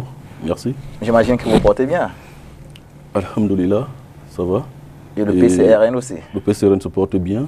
Il contribue à la lutte contre la pandémie qui touche le Cameroun et a récemment fait des propositions dans ce sens au Premier ministre chef du gouvernement afin d'apporter un ensemble de résolutions qui pourraient bien, une forme d'organisation qui pourrait permettre au gouvernement de venir à bout de cette pandémie qui touche quand même tout le monde entier et a des répercussions jusqu'à l'économie. Parce qu'il faut bien se dire que nous sommes en train de gérer une crise sanitaire, mais nous nous préparons également à gérer une crise économique indéniable. J'imagine qu'on aura le temps d'avoir quelques bribes des propositions faites par le parti au gouvernement en place. Tout à fait. Autre invité en plateau ce soir, c'est un habitué du plateau de cet hebdo, Maître Tegem Georges, militant du Rassemblement démocratique du peuple camerounais et par ailleurs avocat inscrit au barreau du Cameroun. Bon après-midi, maître. Bon après-midi, M. Moto. Bon après-midi à vos téléspectateurs toujours si nombreux. Je salue également le digne représentant du PCRN sur ce plateau. C'est un plaisir d'échanger avec lui sur un thème aussi, un sujet aussi important que sur la liberté d'association dans notre pays. J'espère que l'un et l'autre ont participé à notre manière à la construction de ce qu'on a toujours appelé la République exemplaire. C'est une construction, c'est une œuvre titanesque, c'est une œuvre difficile qui interpelle tous les Camerounais et tous les hommes de bonne volonté, surtout des républicains accomplis. Parce que c'est avec des républicains qu'on bâtit la République. Permettez-moi une phrase également rendre un hommage appuyé au personnel de la santé qui travaille tous les jours pour la lutte contre cette pandémie qui fait beaucoup de mal dans le monde entier et qui jusqu'aujourd'hui au Cameroun réussit à être jugulé. C'est un relatif succès du personnel de santé qui travaille. J'en suis très flatté et je leur présente mes sincères félicitations qu'ils continuent à travailler et la République alors leur sera reconnaissante. Alors vous portez l'étendard du RDPC sur ce plateau. C'est quoi la dernière actualité de ce parti? Écoutez, pour l'instant, c'est la sortie du secrétaire à la communication répondant si vous voulez, aux propos assez durs du représentant ou alors du président d'un parti politique que je ne veux pas nommer, qui se substitue aux institutions qui existent pour constater les vacances du pouvoir. Le représentant d'un parti politique qui agit en marge de la loi de façon regrettable. C'est ce que nous regrettons et nous souhaitons que finalement son cursus scolaire touche son cœur afin qu'il comprenne que dans un état de droit il y a des règles, il y a des valeurs et ce qu'il a professé durant toute sa carrière scolaire ou sa carrière universitaire, que finalement il se redresse et respecte les valeurs et les pouvoirs institués. Alors, on a Patrick, d'entrée, que vous inspire la sortie de Paul Atanga-Ndi? Le ministre Paul Atanga-Ndi, je crois, est dans son rôle de ministre de l'administration territoriale, en charge de la gestion notamment, ou bien de la supervision des activités associatives. Donc il est dans un rôle de recadrage et cette position, cette posture n'est pas surprenante parce qu'en réalité, la loi de 83, justement, régit, organise, c'est-à-dire les appels publics à manifestation de dons ou bien de contributions populaires. Donc, il est normal donc, que le ministre Atanga-Ndi rappelle les dispositions de cette loi de 83, d'une part. D'autre part, l'article 11 de la loi de 90 sur les associations proscrit notamment à toute association non reconnue d'utilité publique, comme nous l'avons dit tout à l'heure, d'aller lever des fonds, ou bien d'appeler, de rechercher des dons auprès du public, ou alors des citoyens du secteur privé. Et je vais lire cette disposition si vous permettez. Allez-y. Hormis les associations reconnues d'utilité publique, aucune association déclarée ne peut recevoir ni subvention des personnes publiques, ni dons, ni legs des personnes privées. Quand on lit cet article, on se rend bien compte que aucun parti politique ne peut solliciter des dons des personnes privées, d'une part. Quand on l'a dit, il faut également dire que les partis politiques qui ont sollicité les dons par le passé, parce que le PCRN a parfois été accusé d'avoir été en indélicatesse avec cette loi. Je dis non, le PCRN n'a jamais sollicité des dons en tant que PCRN. Le PCRN a sollicité des dons à titre privé, c'est-à-dire ce que n'interdit pas la loi, c'est-à-dire des personnels, ou bien alors des membres du PCRN ont parfois eu recours à cet appel de dons-là. Et c'est dans ce cadre-là, c'est pour lutter contre la pandémie, que certains militants et certains élus du PCRN ont mobilisé leur base militante afin de contribuer dans le sens voulu par le gouvernement à cette lutte-là. Le problème que pose, au fond, le problème que pose la lutte, la sortie du ministre Atangandji, est liée surtout au fait au déficit de confiance qui existe entre le système dirigeant, c'est-à-dire RDPC, le gouvernement, et les populations. Nous soulignons ça pour dire quoi? Pour dire qu'en réalité, il se pose que par le passé, nous avons eu des appels à la solidarité nationale. Je dis comme ça, je pense au coup de cœur, l'opération coup de cœur sur la Coupe du Monde 1994. Et vous vous souvenez bien que des valises ont disparu dans le vol New York, Yaoundé-New York. Il y a donc un problème de confiance. Un problème de confiance qui peut être résolu. Et c'est pourquoi le PCRN a proposé au gouvernement, jeudi dernier, de faire en sorte que les personnes de la société civile, les personnes privées, soient associées directement à la gestion du fonds de solidarité qui a été mis en place par le gouvernement. Parce que le PCRN ne se pose pas ce fonds de solidarité. Il faut redire, et j'appuie en cela ce que Maître a dit, que nous devons nous inscrire dans une logique républicaine. C'est-à-dire, le gouvernement étant dans son rôle, personne ne peut constater la vacance du pouvoir. Personne ne peut remettre en cause les institutions de la République. Mais nous pouvons tout simplement accompagner ces institutions dans des heures aussi graves que celles que nous vivons, à faire en sorte que la pandémie soit derrière nous et à préparer de nouvelles perspectives, c'est-à-dire sur le plan économique. Parce que nous insistons pour dire que la pandémie donnera certainement lieu à une crise mondiale et le Cameroun doit être prêt. Il faut déjà commencer par gérer ce fonds de solidarité. Il faut ensuite faire des propositions dans le sens de la soutenabilité de notre politique budgétaire. Il s'agit de quoi exactement? Il s'agit pour le gouvernement, et le PCRN l'a proposé, de faire en sorte que, sur le plan de la politique monétaire, que les populations aient accès, que les populations et les entreprises aient accès directement à des fonds prévus à cet effet par la BIAC, mise à la disposition des banques commerciales, afin que celles-ci puissent pallier aux problèmes de crise qui se posent. Or, je ne vous l'apprends pas, une étude sérieuse du Cameroun Tribune effectuée jeudi dernier, dans sa publication de jeudi dernier, démontre que les banques commerciales de la place ont arrêté d'étudier les demandes de crédit des entreprises et des ménages. Ce qui est une mauvaise chose, quand on sait que nous avons, depuis le 27 mars dernier, la Banque centrale a mis à la disposition des banques commerciales plus de 500 milliards de liquidités afin de renflouer les caisses des entreprises qui se trouveraient en cessation de paiement ou en difficulté. Alors concrètement, qu'est-ce que vous reprochez à la démarche du ministre de l'administration territoriale? Concrètement, nous ne reprochons pas grand-chose au ministre. Nous avons dit que le ministre est dans son rôle de réglementer, d'ordonner une activité dans le secteur qu'il contrôle, notamment les activités associatives.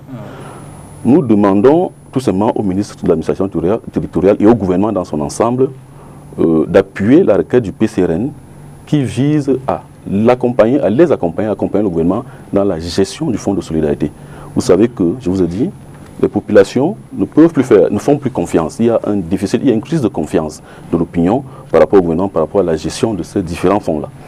Alors, pour qu'on ne se retrouve pas dans une situation où des partis vont organiser des contributions à côté de ce que la voie officielle a institué, il faudrait que le gouvernement associe la société civile, notamment des associations, afin qu'elles supervisent en même temps que ce gouvernement-là l'activité ou bien alors la gestion de ces fonds. Alors, M. Tegueb, on a l'impression dans le développement de Wonapatri que le gouvernement n'a pas envie d'ouvrir les vannes, d'une union de force et d'intelligence, même, n'est-ce pas, de venir en aide aux populations victimes du Covid-19. Heureusement, vous avez dit une impression, parce que le digne représentant du PCRN ici n'ignore pas que son président national a été reçu par le Premier ministre chef du gouvernement il y a quelques jours. Donc le gouvernement de la République est tout à fait ouvert. Le gouvernement de la République a ouvert un dialogue. Le gouvernement de la République a entamé un dialogue pour associer tous les acteurs, notamment les partis politiques représentés à l'Assemblée nationale. Et d'autres acteurs seront consultés dans les prochains jours.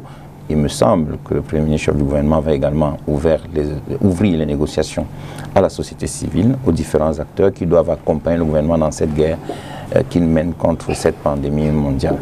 Maintenant, s'agissant des actes du monsieur le ministre de l'administration territoriale, c'est un acte d'un membre du gouvernement qui est tout à fait dans son rôle en tant que tutelle technique des associations et partis politiques, parce qu'il faut le dire, la loi 90/056 sur les partis politiques et 90/053 sur les associations indique bien la procédure à suivre pour créer une association.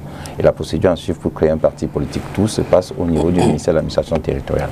Il est donc normal que lorsqu'il constate une anomalie qui est tirée de la violation de la loi, qu'il puisse agir pour remettre la balle au centre. C'est un devoir républicain, c'est un devoir ministériel, c'est pour cela qu'il a été nommé et il ne pouvait qu'agir comme il a fait. C'est une faute de la part d'un parti politique institué ou d'une association de vouloir faire appel au fonds sans être reconnu d'utilité publique. C'est une faute politique et ce parti politique aura l'humilité de le reconnaître et revoir sa stratégie. Alors, Wonapatri, quel est votre avis sur la gestion de cette crise sanitaire au Cameroun? Le gouvernement camerounais, jusqu'ici, on m'a rappelé qu'on en est à la deuxième phase. Ce gouvernement, jusqu'ici, rassure-t-il dans sa démarche politico-humanitaire? Je voudrais commencer, pour répondre à votre question, par dire que le gouvernement, du moins le Cameroun, et le monde vit une phase très importante de l'histoire de l'humanité. C'est-à-dire le gouvernement et le Cameroun n'échappent pas à cela. C'est-à-dire que nous vivons une crise grave comme jamais on l'a vécu. Les meilleurs analystes nous parlent d'une crise aussi plus grave que la Deuxième Guerre mondiale et une crise économique qui se profile à l'horizon qui sera plus grave que celle de 1929. En ce moment d'extrême difficulté, je pense que tous les partis, toutes les forces vives de la nation, tous les citoyens camerounais doivent se mettre en rang serré et en ordre de bataille pour faire face à cet ennemi quasiment invisible que le virus Covid-2019. Quand on a dit cela, on comprend aisément que le PCRN ne peut pas venir ici ou bien ne peut pas être dans une posture de défiance vis-à-vis du gouvernement. Le PCRN appuie les initiatives du gouvernement et apporte des propositions afin de les améliorer. Et c'est dans ce sens que nous avons justement, M. Maître Tegem nous faisait savoir que notre leader, le président Cabral Lébi, honorable président Cabral Lébi, a rencontré le Premier ministre, nous le savons, effectivement, et a soumis les propositions du PCRN au Premier ministre. Quelles étaient-elles? Pour améliorer la lutte que le gouvernement mène. Il était question justement de généraliser le port du masque et je pense que vous avez suivi les 7 recommandations du Premier ministre au sortir de cette rencontre.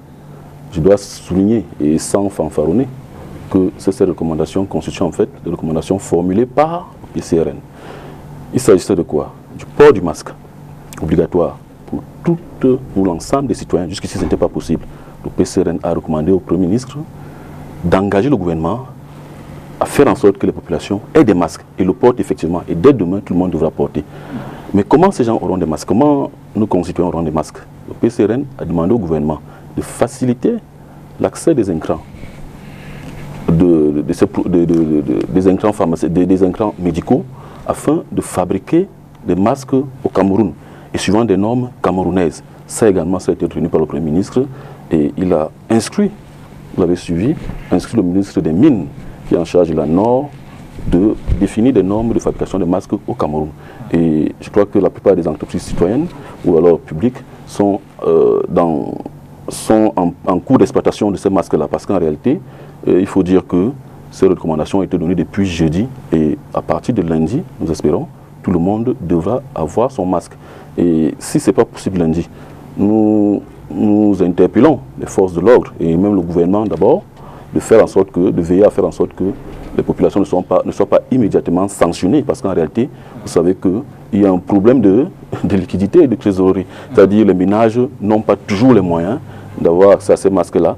Alors il faudrait qu'ils soient fabriqués à un coût réduit et qu'ils soient effectivement disponibles à un prix du marché, c'est-à-dire de sorte que tout le monde puisse avoir son masque à partir de lundi ou alors dans la semaine qui va suivre. Mais il est important, et c'est un appel que nous lançons au ménage, à nos concitoyens, de respecter les recommandations du gouvernement, de respecter les mesures et les gestes barrières, d'aborder le masque. Recherchez autour de vous, essayez d'obtenir un masque en attendant le masque que le gouvernement va distribuer, qui sera fabriqué aux normes camerounaises. Recherchez les masques. D'accord. Alors, M. Tegem, il y a le messager du 9 avril 2020 qui indique que le Cameroun est jusqu'ici capable d'offrir des mesures d'accompagnement dans sa stratégie de lutte contre le Covid-19 et invite le gouvernement à pasticher le Rwanda, où le président Paul Kagame a mis un accent sur les mesures d'accompagnement. Écoutez, je peux comprendre ce journal à partir du moment où les mesures d'accompagnement qui ont été dictées jusque-là par le gouvernement tardent à prendre effectivement corps. Mais je dois dire que le Premier ministre chef du gouvernement avait convoqué un conseil de cabinet. Ça s'est passé en visioconférence où il avait réuni un certain nombre d'acteurs en sollicitant notamment nos partenaires de développement, notamment le haut représentant du système des Nations Unies, le haut représentant de l'Organisation mondiale de la santé, le haut représentant du programme national des programmes des Nations Unies pour le développement. Et à cette occasion, en présence du ministre de l'économie, en présence du ministre des Finances, il a prescrit à ces ministères techniques en charge des questions financières d'étudier les possibilités ou alors les différentes mesures d'accompagnement qui pourraient être prises sur le plan financier pour accompagner effectivement ce malheureux incident ou cette malheureuse pandémie de Covid-19 qui nous touche malgré nous. Donc moi je pense que les ministères techniques avec nos partenaires de développement sont effectivement en train d'étudier la question. Et comme justement l'a fait observer le digne représentant du PCRN ici, la Banque des États de l'Afrique centrale, la Banque centrale a déjà mis à la disposition des banques un fonds spécial de 500 milliards pour accompagner les entreprises. Il me semble que c'est déjà un pas dans la bonne direction. Et attendons de voir avec le temps les mesures qui seront effectivement prises par les ministres qu'on a mis au travail, notamment dans les domaines de l'économie et les domaines des finances, pour voir les mesures d'accompagnement sur le plan financier et le plan économique. Je dois dire une chose, l'administration bureaucratique ou alors le système décisionnel demande le temps de réflexion. Et puis, le Covid-19 n'était pas une maladie qui est attendue. Elle a surpris tout le monde de par le monde. Vous voyez même la cacophonie avec laquelle ce conflit ou alors cette pandémie est gérée, notamment aux États-Unis et en France. Aux États-Unis, il y a même le président qui a dit « nous n'allons pas en vacances, nous sommes une société de travailleurs ». Il a promis qu'il n'y référait pas le confinement. En France, on a d'abord toute une littérature sur l'absence de masque.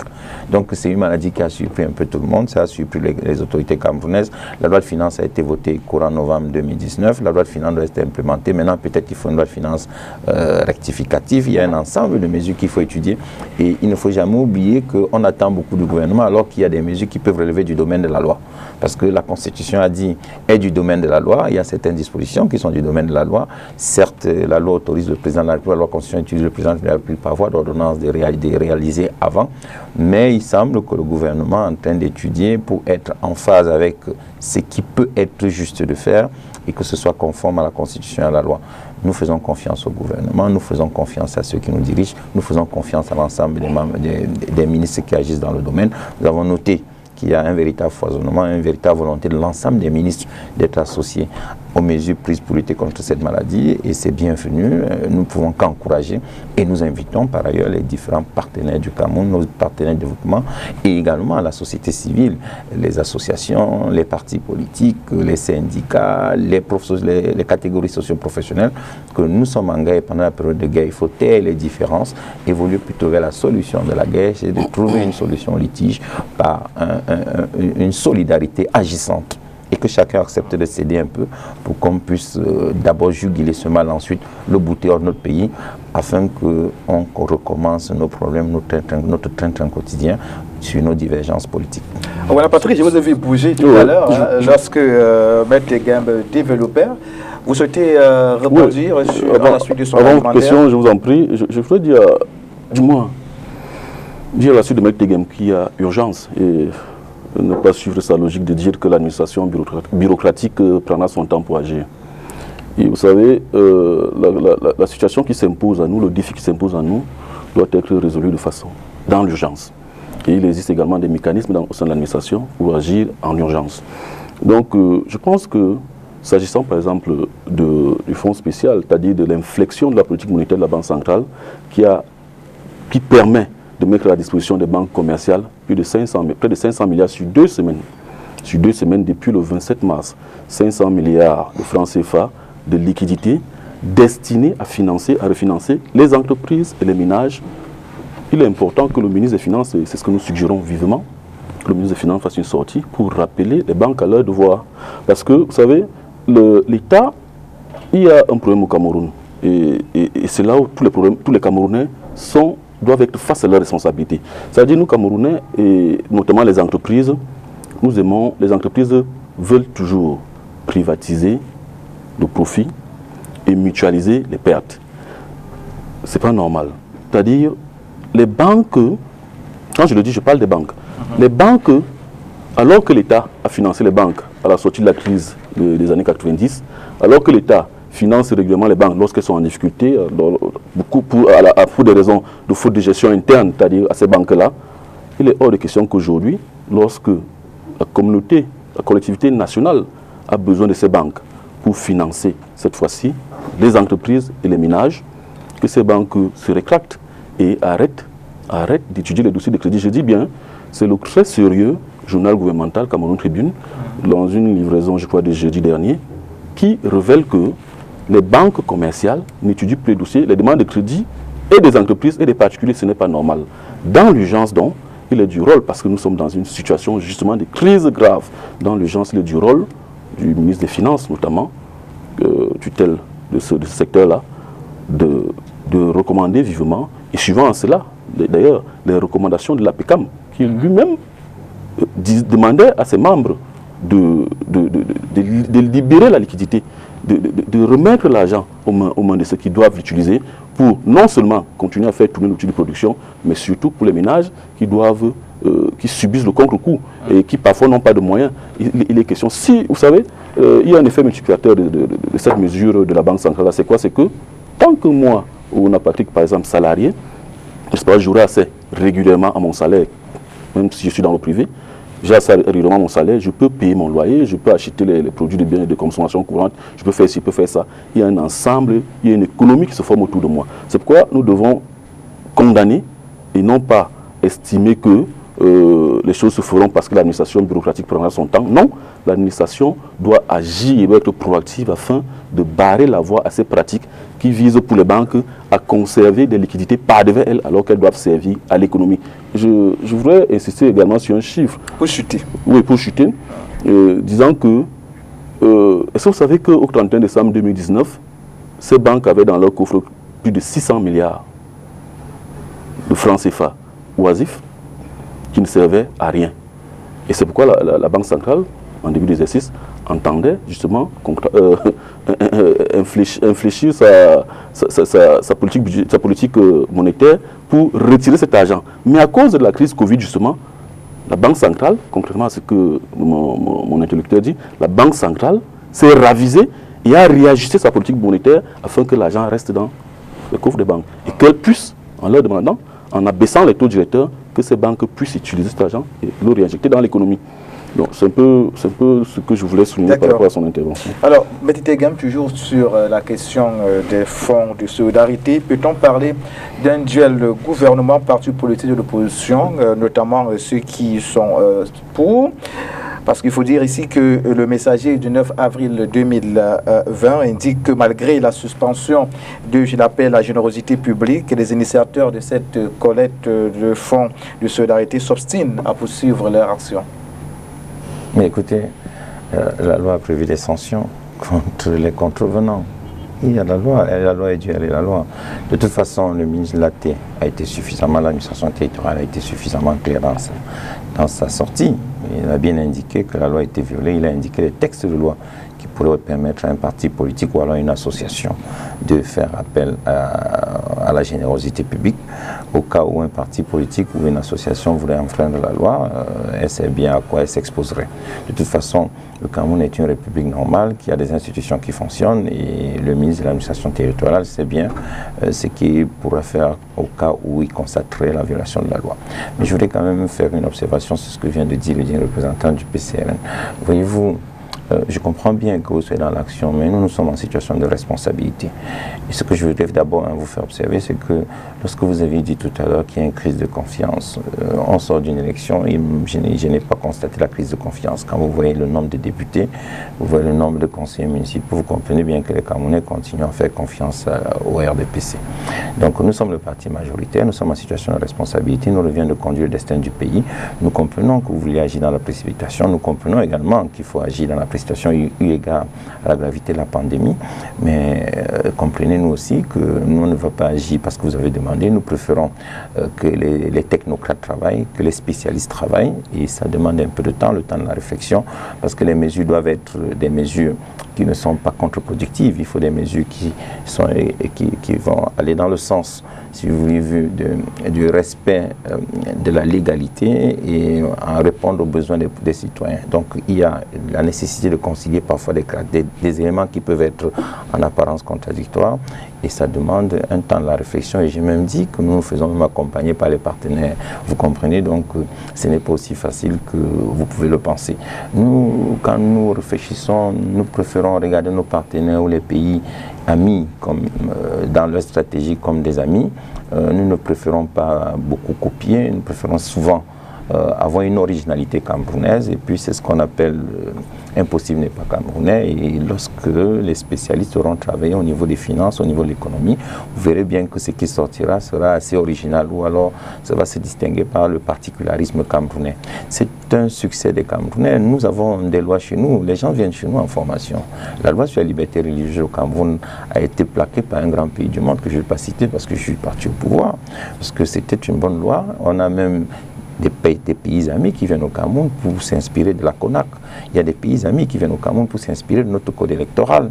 Ils viennent en formation chez nous, pourtant les Camerounais critiquent. Donc ça veut dire qu'il y a des Camerounais qui travaillent et vous verrez que les mesures qui sortiront sur le plan économique auront un caractère original. Maintenant, je vais convenir avec vous dans le domaine des banques pour dire que bon, très souvent les banquiers ont des attitudes qui peuvent être qualifiées de regrettables. D'abord, la crise, moi je pense toujours que s'il y a une crise qui existe, c'est parce que quelquefois les banquiers ont fauté. Si vous voyez même la crise des subprimes aux États-Unis, la plupart des crises monétaires, la plupart des crises, enfin pas monétaires, économiques, sont créées par les comportements des banquiers qui parfois n'apprécient pas bien le risque.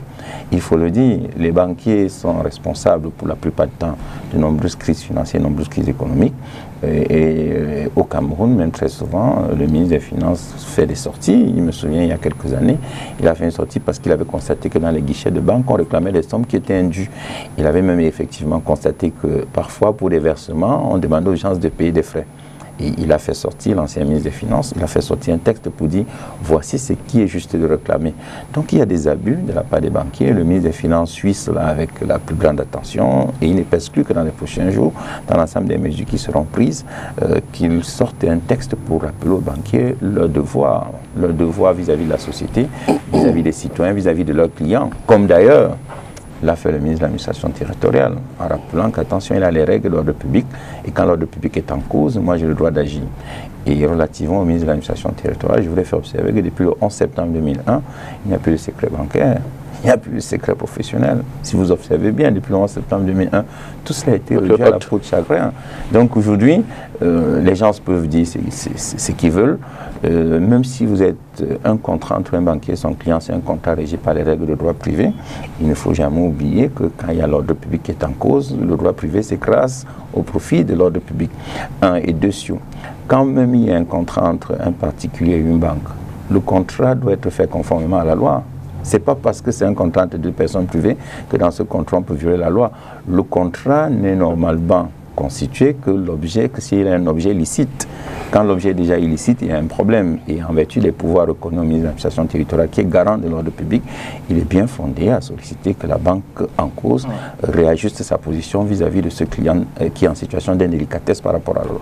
Maître Egan, vous concevez, j'ai la parole, la nouvelle expression du 9 avril 2020 souligne que Amnesty International interpelle les États africains avec une emphase sur le Cameroun. Selon l'ONG, l'État du Cameroun n'a pas respecté le droit à la santé et les conflits n'ont fait qu'aggraver la situation dans les régions anglophones, notamment le Nosso. Quel commentaire en faites-vous? Écoutez, Amnesty International est dans son rôle d'attirer l'attention du gouvernement. Nous ne sommes pas méprisants envers de cela. Nous avons une oreille généralement très attentive. Mais ce que je voulais faire observer, c'est que jusqu'à présent, le gouvernement de la République a pris toutes les dispositions afin que jusqu'aux arrondissements, jusqu'à certains districts, enfin aujourd'hui il n'y en a même plus, jusqu'à certains arrondissements, il y ait au moins un personnel de santé qualifié. Amnesty International décrit la réalité telle qu'elle se vit au Cameroun?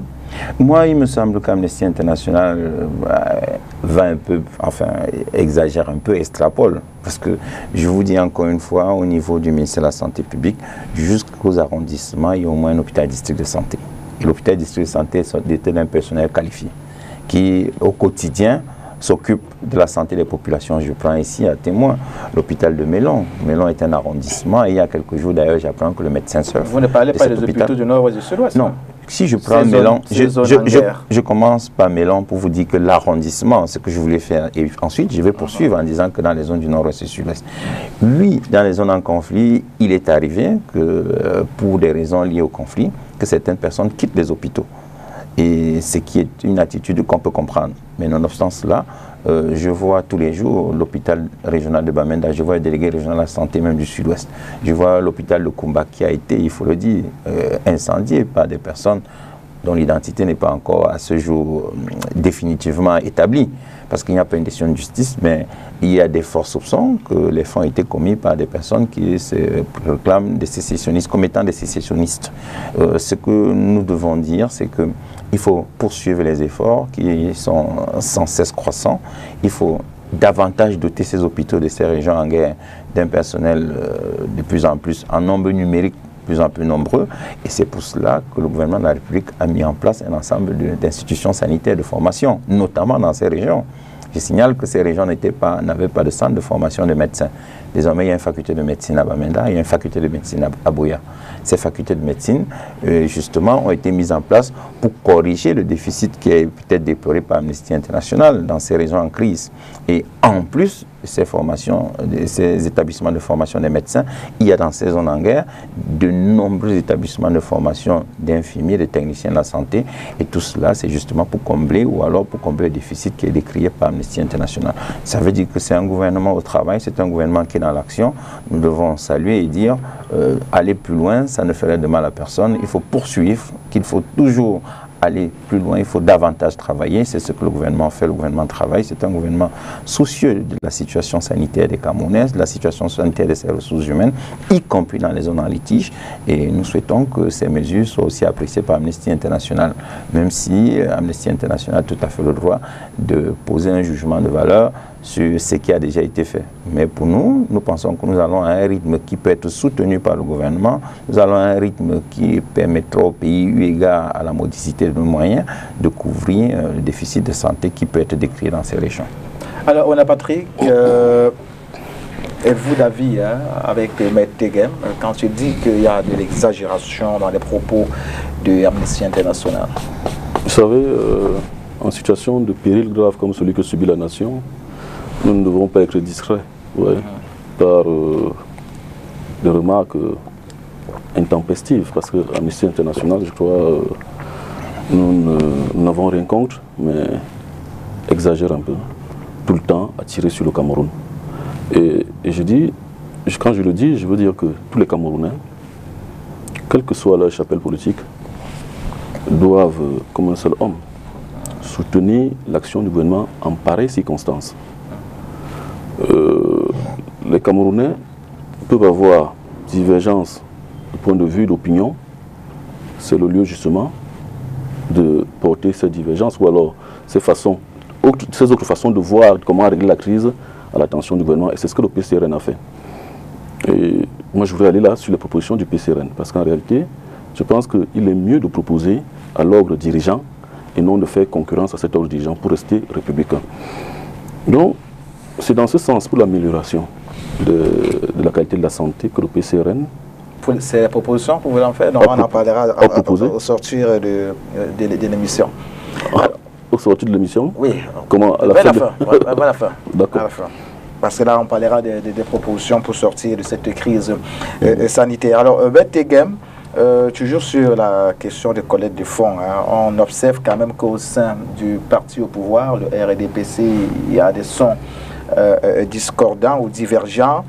Tenez par exemple la Nouvelle Expression, toujours dans sa parution du 9 avril 2020, publie les propos du maire RDPC Sainte-Loire Bidoum. D'après ce quotidien, le cadre du parti au pouvoir ne comprend pas comment le régime de Yaoundé refuse obstinément d'emprunter le chemin de sauvetage que les autres ont si sagement choisi. Il fait certainement allusion là au MRC et au PCRN qui sont pour, n'est-ce pas, une union des forces pour une sortie véritable de crise sanitaire. Qu'en dites-vous? Ce sont discordants au sein du parti au pouvoir.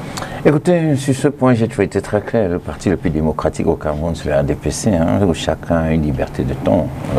Et c'est comme ça au RDPC, c'est-à-dire que c'est un parti qui n'exclut pas l'existence d'opinions divergentes sur un sujet donné. Et c'est un parti démocratique où le droit d'opiner est tout à fait reconnu à chaque militant, à un maire ou un conseiller municipal ou à un militant, un membre du comité central. C'est son droit d'opiner simplement lorsque cela heurte peut-être la discipline ou alors les règles de hiérarchie. Mais c'est une question aussi grave comme celle que vit le Cameroun en ce moment. Non, n'est-il pas important qu'on ait tous les mêmes idées? Non, écoutez, les mêmes idées n'excluent pas qu'il y ait des opinions. Il y a une idée, on converge vers une chose, le règlement de la crise de la pandémie. Ça, on est d'accord qu'il faut se mettre d'accord pour régler la pandémie. En ce moment, quelle devient la discipline du parti? Et écoutez, je vous ai dit, la discipline du parti, c'est le respect de la hiérarchie. C'est-à-dire que si la hiérarchie prend une position, vous devez la respecter. Et dans le cas présent, jusqu'à présent, il me semble que le gouvernement de la République a choisi de régler la crise par les voies légales ou alors de juguler la crise par les voies légales. Et même au niveau du gouvernement, vous avez constaté depuis un certain temps que chaque département ministériel fait des sorties, le Premier ministre est obligé de le cadrer. Donc même lorsqu'il y a une crise, l'excès d'enthousiasme peut entraîner, si vous voulez, l'excès d'enthousiasme peut entraîner des volontés ou des velléités individualistes. Et dans ce cas, le rôle du gouvernement, c'est de recadrer. Sainte-Loire Bidoum fait une remarque, il dit qu'on doit prendre le MRC, mais ce n'est pas parce qu'on doit prendre le MRC ou parce qu'on a la liberté d'opinion qu'on doit violer la loi. La loi, elle est faite, elle est dure, elle doit être respectée par tout le monde.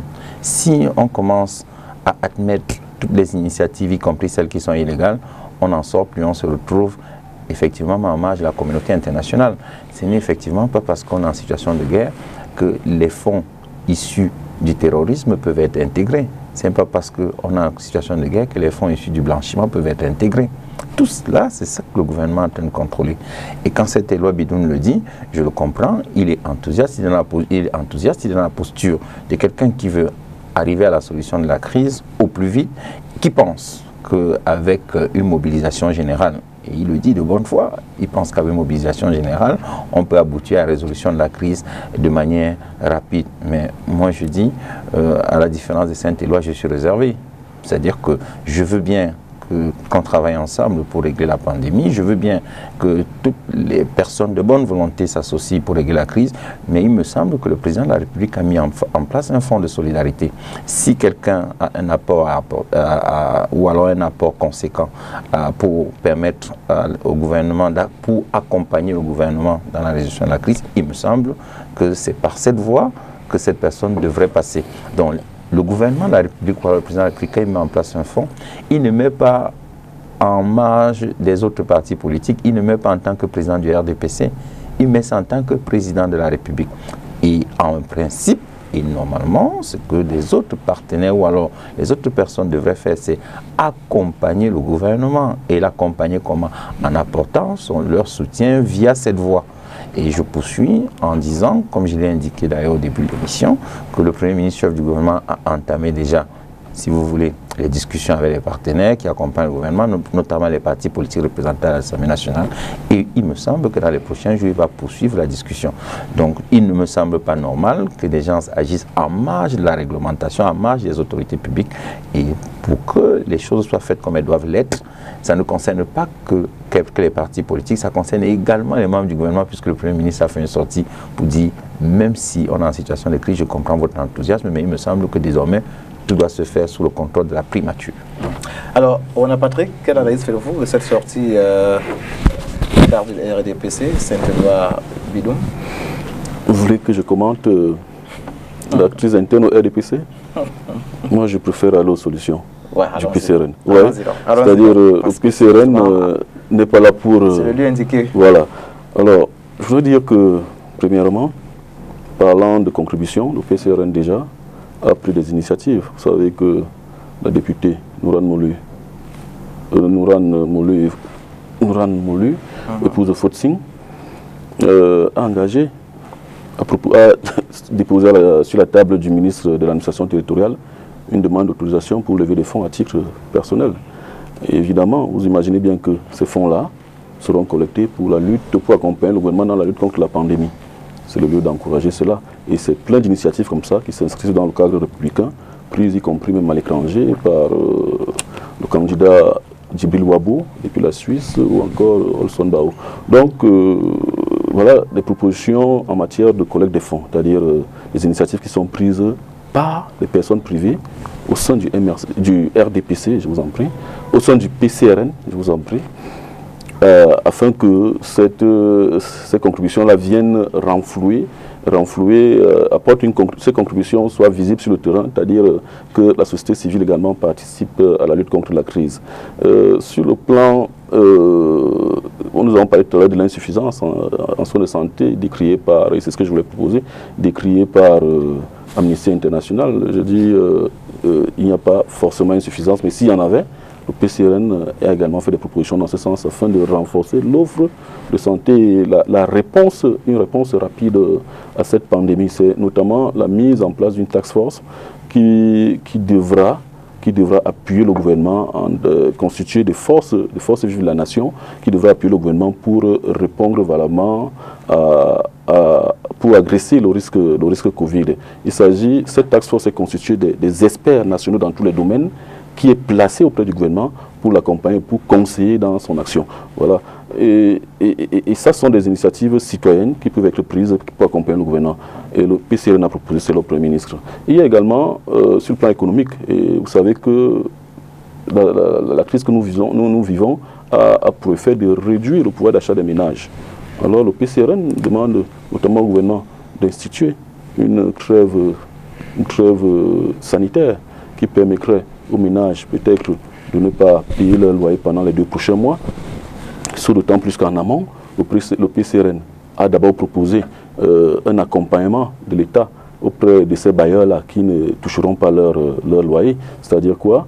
Un bailleur régulièrement immatriculé dans un des régimes d'imposition contre le Cameroun devra recevoir, s'il est au régime du réel, il devra recevoir 5 fois le montant de sa contribution à la patente, à condition d'être régulièrement immatriculé. S'il est au régime de l'impôt libératoire, il devra recevoir 10 fois le montant de sa contribution d'impôt libératoire, c'est-à-dire de la part du gouvernement. L'argent viendra d'où? Nous avons évalué, c'est-à-dire pour les entreprises qui sont à la patente, qui recevront 5 fois le montant de la patente cotisé, c'est-à-dire payé au 28 février 2020, le gouvernement peut solliciter auprès de la communauté internationale ou bien des bailleurs de fonds ou des partenaires au développement dont parlait tout à l'heure, des accords concessionnels.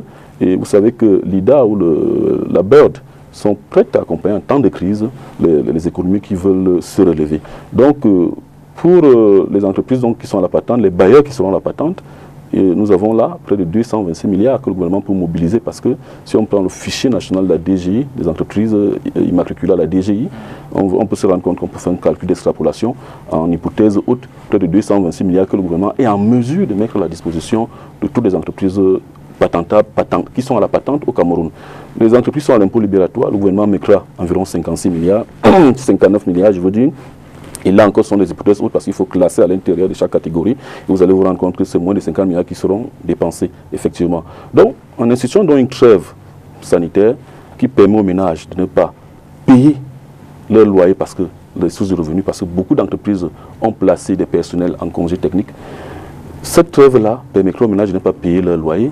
Cette trêve-là permettra aux ménages de ne pas payer forcément les factures d'électricité et de ne pas payer les pénalités sur les factures déjà échues au moment où la crise démarrait, afin d'encourager, c'est-à-dire il est question de quoi?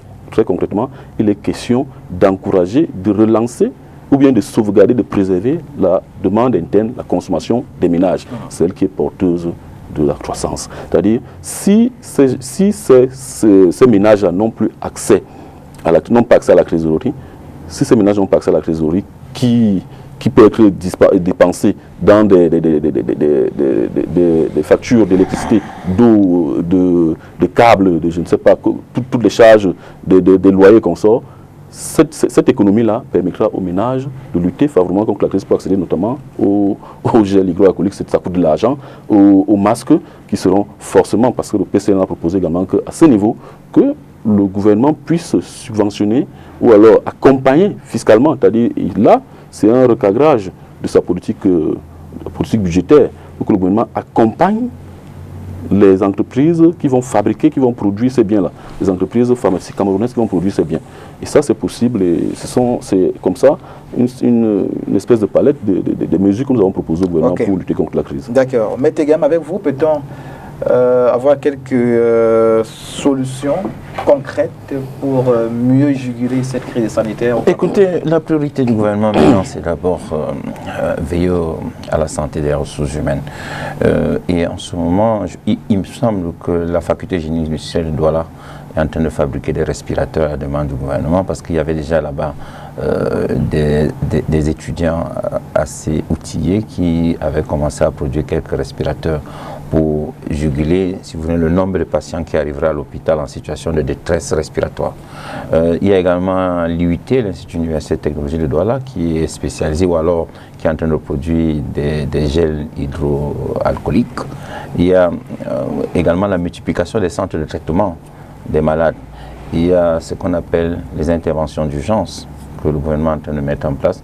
Il y a le ministère de la Jeunesse qui participe sur le terrain à la formation des citoyens au port du masque, au lavage des mains, à l'utilisation des gels hydroalcooliques, au respect du délai de distanciation pour casser les barrières de transmission de la maladie.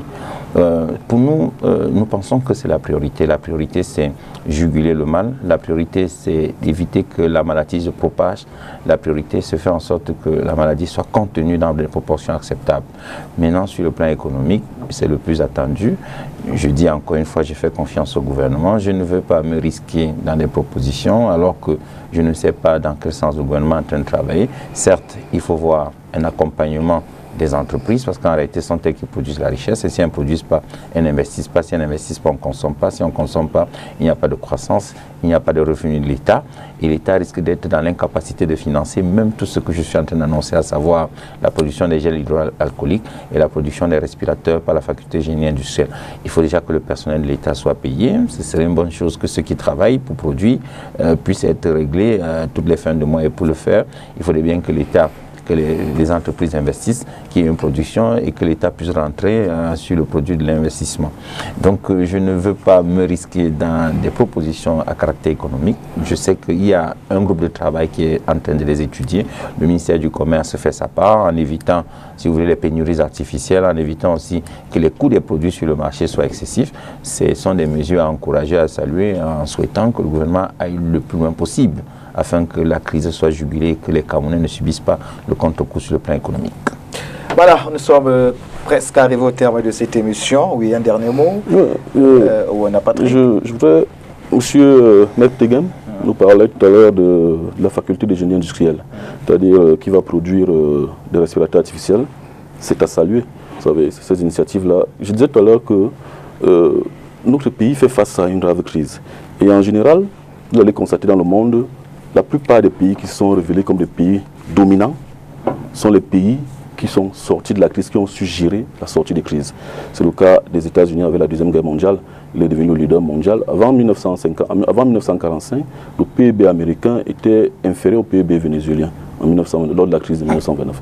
Donc vous imaginez, c'est-à-dire si le Cameroun encourage l'innovation, c'est-à-dire le gouvernement camerounais encourage l'innovation en mettant à la disposition des start-up camerounaises, notamment celles qui peuvent être créées sous le couvert de la faculté de génie industriel de l'université de Douala, le gouvernement camerounais, en mettant à leur disposition les moyens nécessaires à la créativité et à l'innovation, nous pourrons, l'une des clés de la sortie de crise, ce serait l'innovation. Et comment le gouvernement peut le faire? Le PCRN a justement proposé là-dessus, a demandé justement au gouvernement de faire en sorte que les actifs oisifs, c'est-à-dire les biens immobiliers oisifs de l'ex-régie FECAM, soient mis à la disposition dans une sorte de legs domanial précaire, à la disposition de certaines entreprises, de jeunes start-up qui veulent se développer dans l'économie numérique ou bien dans l'innovation, de mettre à leur disposition ces actifs oisifs des anciennes entreprises de l'État qui ont été privatisées ou alors qui sont en liquidation. Que ces actifs-là servent à ces entreprises à aller chercher de la trésorerie dans les banques grâce à des hypothèques. Si le gouvernement le fait, je pense que nous pourrons financer à moindre coût et pour 0 franc du tout les start-up camerounaises pour sortir grâce à l'innovation de la crise. Une phrase. Oui, juste une phrase. J'espère que ce n'est pas un jeu de ping-pong. Non, je vais juste faire observer au digne représentant du PCRN que effectivement le Cameroun est en train de travailler pour être la terre promise. Vous savez, le Cameroun, c'est un grand pays. Vous devez faire confiance. Nous faisons confiance. Vous devez faire confiance aux Camerounais. Vous devez faire confiance à notre capacité de travail. Je vous ai dit, c'est ce que nous disons. Nous sommes en train de vouloir produire des respirateurs. D'ici peu, les gens prendront des avions dans les pays étrangers. C'est dans ce sens que je le dis. D'ici peu, les gens prendront des avions dans les pays étrangers pour venir en évacuation sanitaire. C'est ce que je vous dis. D'accord. C'est bien. Il est dans du rôle du gouvernement pour encourager cela, de mettre à la disposition de ces start-up-là, ces biens-là, ces actifs oisifs-là, qu'ils puissent obtenir grâce à des prêts hypothécaires des ressources pour financer leur production. C'est ce que je dis. On peut dire la même chose. Alors, pour sortir, cher monsieur, votre avis sur le poste du gouverneur, le poste audio du gouverneur de la région du littoral, qui dit merci à l'Éternel de l'avoir aidé à sortir du tourment du coronavirus. Très rapidement, en quelques secondes. Le poste audio, je ne comprends pas. C'est-à-dire, il dit merci à l'Éternel. Oui, parce qu'il a été victime du coronavirus. Dieu est tout puissant. Vous savez, tout ce que nous faisons, c'est grâce à Dieu. Moi, il est croyant, moi également. Moi, je dis toujours, Alhamdulillah, c'est-à-dire, Dieu merci, nous sommes encore en vie. Dieu merci, nous ne sommes pas malades, nous sommes en santé. Et nous encourageons tous les Camerounais à porter les masques dès demain, s'ils n'ont pas les moyens qu'ils cherchent. Mais de toute façon, l'État, le PCRN a demandé au gouvernement de mettre à la disposition de tous les Camerounais des masques fabriqués localement et aux normes camerounaises. Un travail pédagogique, il faut remercier le gouvernement pour la pédagogie. Je pense qu'il participe à sa façon à la formation des Camerounais, à la pédagogie, à croire en leur pays, à croire en leur société, à croire en leurs médecins. Voilà, mesdames, messieurs, merci. On a parlé de gouverneur. Le port de masque dès demain est obligatoire. Le gouverneur de la région du littoral vient donc de commettre un communiqué qui fait état ce que le port du masque est obligatoire dès demain dans la région du littoral. On va dire merci à Eric Gando qui a assuré la réalisation et également à son collaborateur ce dimanche, Tibu et Manuel. Ce fut un plaisir, mesdames, messieurs. Rediffusion de cette émission d'ailleurs ce soir à 20h30 et puis lundi 20h30 et 13h30 plutôt. Restez fidèles, mesdames, messieurs, nos programmes se poursuivent. Au revoir.